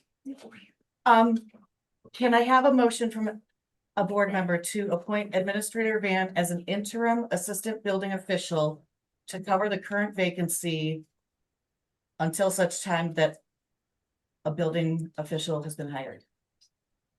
So moved, Diatley. Second. Moved by Diatley, seconded by Schatzberger. Thank you. Any comments, questions, discussion? I think we already did. Trustee Hoffman, Can you please. just repeat for my slow brain, what is it that you're gonna actually be doing? So the situation is we received reports that work was being done at locations within the village without a permit. So we have to put a stop permit on a stop work order on the building. Okay. Well, you have to have authority in order to be able to do that. And so this then would allow me to have the authority to go and put the stop work order on it until they have taken a permit. Within the ordinance where we created the village administrator, it said that he shall have duties as determined from time to time by the board to appoint. And then within the building official, there's a clause that allows the board to appoint assistants to the building official, which, to Mr. Vernon's point, yes, should have qualifications. At this point, we're using that as an option to have our village administrator help facilitate some. And because we've been without a building official, we've let some of it slide, but we can't let people can't be doing work without permits. We need to have that function. You don't need a certificate to say that they don't have a permit.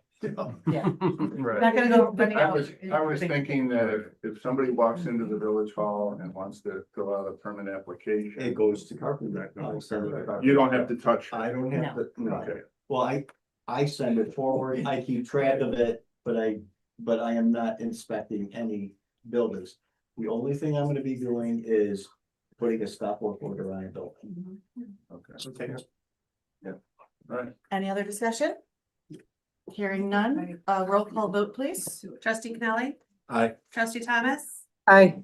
trustee Hoff, I, trustee Schatzberger, Aye. trustee Diatley. All right. All in favor, no opposed, motion passes. Thank you, everybody. Thank you for the good questions. I like to see that you're paying attention. It's helpful.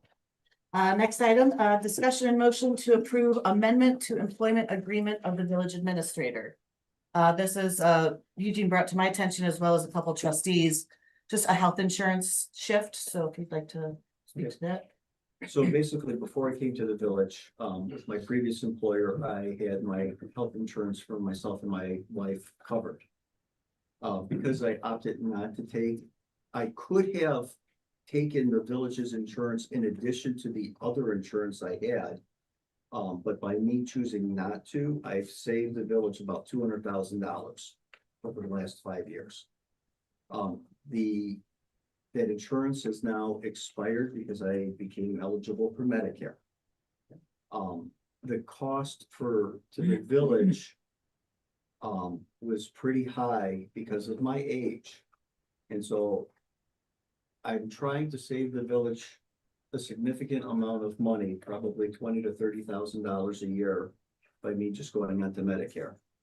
But it's not fair that then I have to pay for, you know, the Medicare out of my own pocket. So this kind of compensates me at a much lower cost. So it'd be, you know, about $3,000 per month for the village to pay for the health insurance. But by just having a lower reimbursement, it's gonna be about $8,000 for the entire year. So, and it would be not as a direct payment to me, but it would go into into the 457 plan.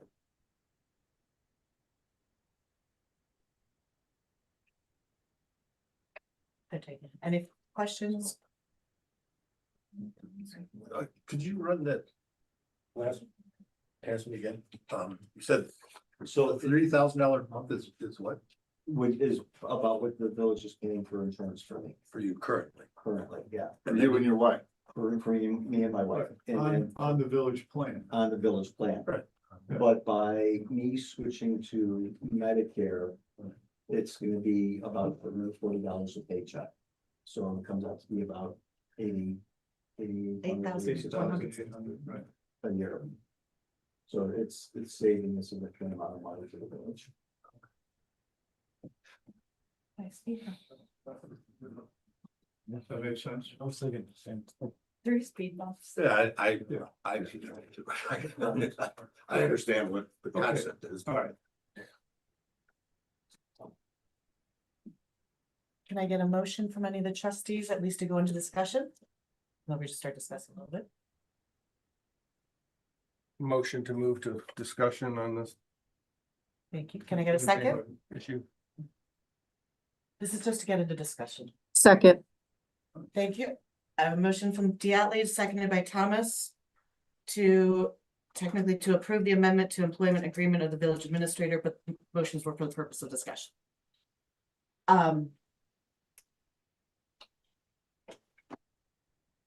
Tell me what's going on in your mind? Well, I know 2 trustees have been Eugene had discussed this with 2 trustees. I've been kind of in the discussion, so I'm not just getting this right now. Are there any hesitations from anybody? I think to me, it's a health insurance thing. It'd be saving us money.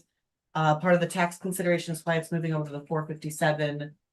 And Well, I guess I'm just still confused, and it could be because I've been, there, yes. I'm tired. Cause I went on Medicare as well, so I have to pay my own fees. And my company was not paying for mine, nor were they paying for my husband. So I'm just kind of confused, and I just need to wrap my head around this and maybe sit down with Eugene and look at this further, but I, I'm tired, sorry. If I can add one thing, the original employment agreement for the village administrator included health insurance coverage for him. Right. According to the village plan, which would, I assume, then be him and his spouse. Yeah. So we provide for health Yeah. insurance for the employee, and he's found a way to, instead of using the village health insurance, using the Medicare, which ultimately would save money for the village in our health insurance obligations to him. So instead of us spending, Yeah, so that's the general idea. Okay, but if we do this for one, and Eugene, this is nothing. If we do this for one, then are we gonna be obligated to do it for? We're not forcing anybody onto Medicare in order to do this. I am voluntarily doing this because I believe it's in the best interest of the village, and it's in the best interest of my wife and myself. It's just, let's put it this way, if it's not agreed, I'm still going on to Medicare. I'm not, it's, for me, it's what I would rather have. but I'm trying to be fair to myself too. It's like I said, I've saved this village over $200,000 since I've been here and not going on to the village health plan. And, because like I said, I could have had the village pay for my health insurance, plus I would have had the health insurance from the other thing. So when, all of our medical bills would have been covered and I would have had nothing out of pocket instead of me paying out of pocket. Do I understand this correctly, that you are not village? I was not, I was not. That's where the $200,000 savings? Right, I was not on the village health insurance until January. And then when I went onto the village health plan and I saw how much the village was having to pay for myself. That's when I said, you know what, this is better for the village and for myself if I do this rather than stay in the village health plan. I would say this makes sense if we offered him health insurance in, like you said, the first in his contract. So, and this is saving us money, I would say this makes sense to do. I also talked to our insurance broker and he says that this is a very common thing. Yeah. That companies do this quite often. In fact, we even looked into an arrangement it's a program for reimbursement for healthcare. Right. Unfortunately, because of our size, we Because of our didn't size, qualify for it. they have a minimum class size of 10 and we would have a class size of probably no more than 2. Possibly 3.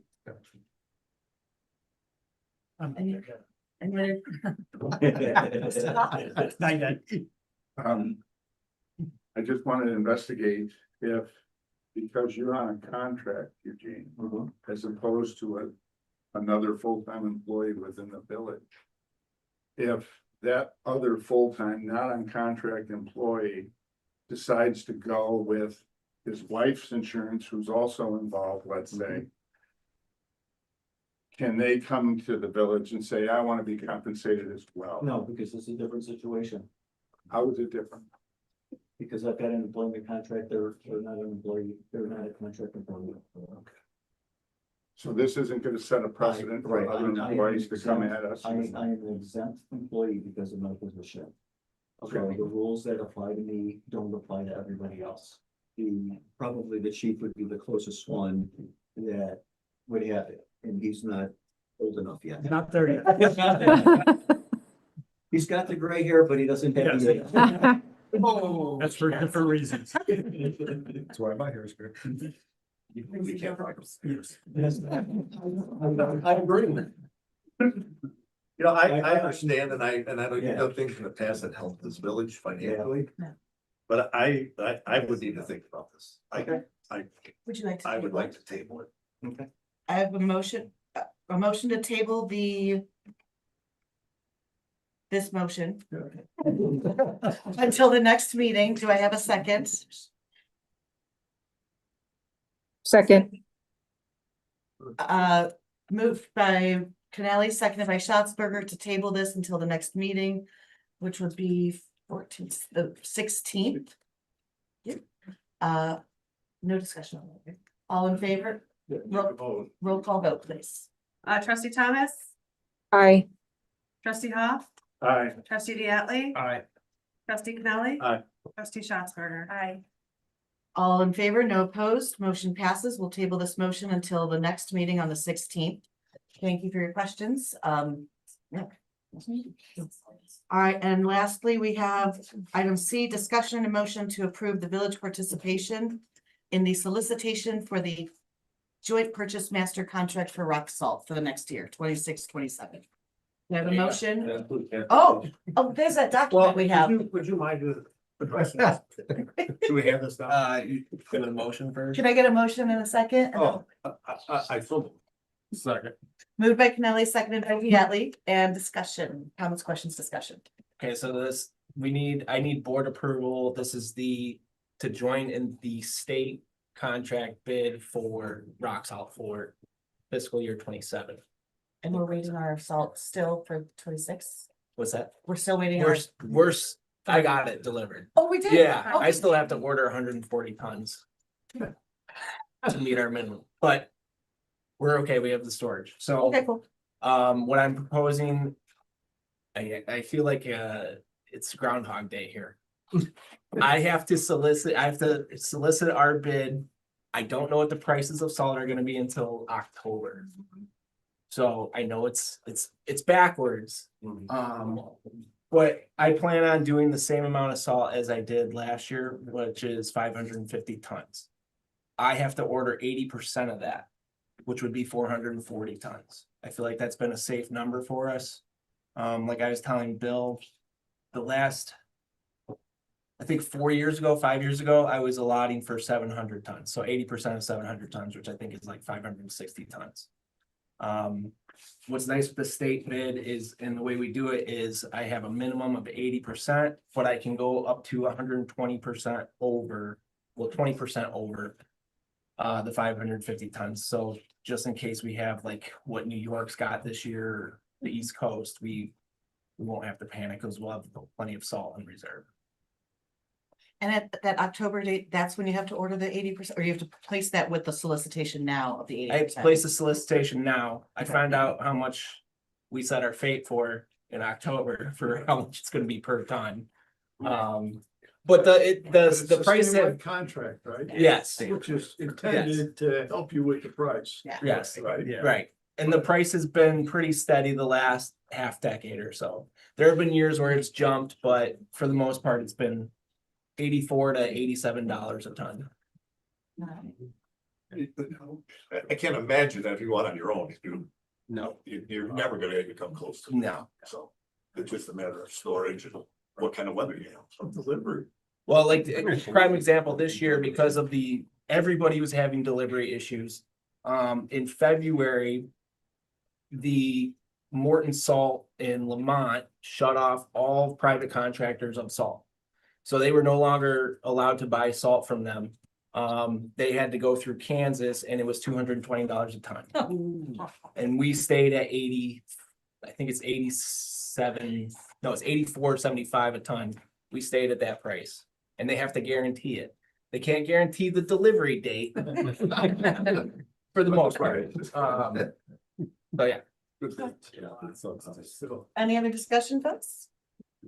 Hearing none, roll call vote, please. Oh, this is a motion to approve the village participation in the solicitation for the 2026-27 joint purchase master contract for rock salt. So move. Oh, Second. Nope, we've already got that. We're at the roll call. Thank you. Sorry. Trustee Thomas, Aye. trustee Schatzberger, Aye. trustee Hoff, Aye. trustee Cannelly, Aye. trustee Diatley. Aye. All in favor, no opposed, motion passes. Anybody want to make a motion? Adjourned. Kelly Thomas, trustee Thomas moved to adjourn. Schatzberger seconded. Roll call. Trustee Hoff, Aye. trustee Diatley, Aye. trustee Cannelly, Aye. trustee Thomas. Aye.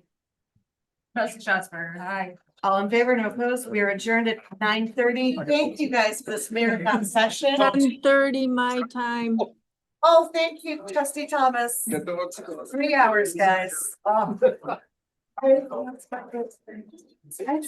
don't. How are you? I'm good. You can see it. Sorry, I got you volunteered. Oh.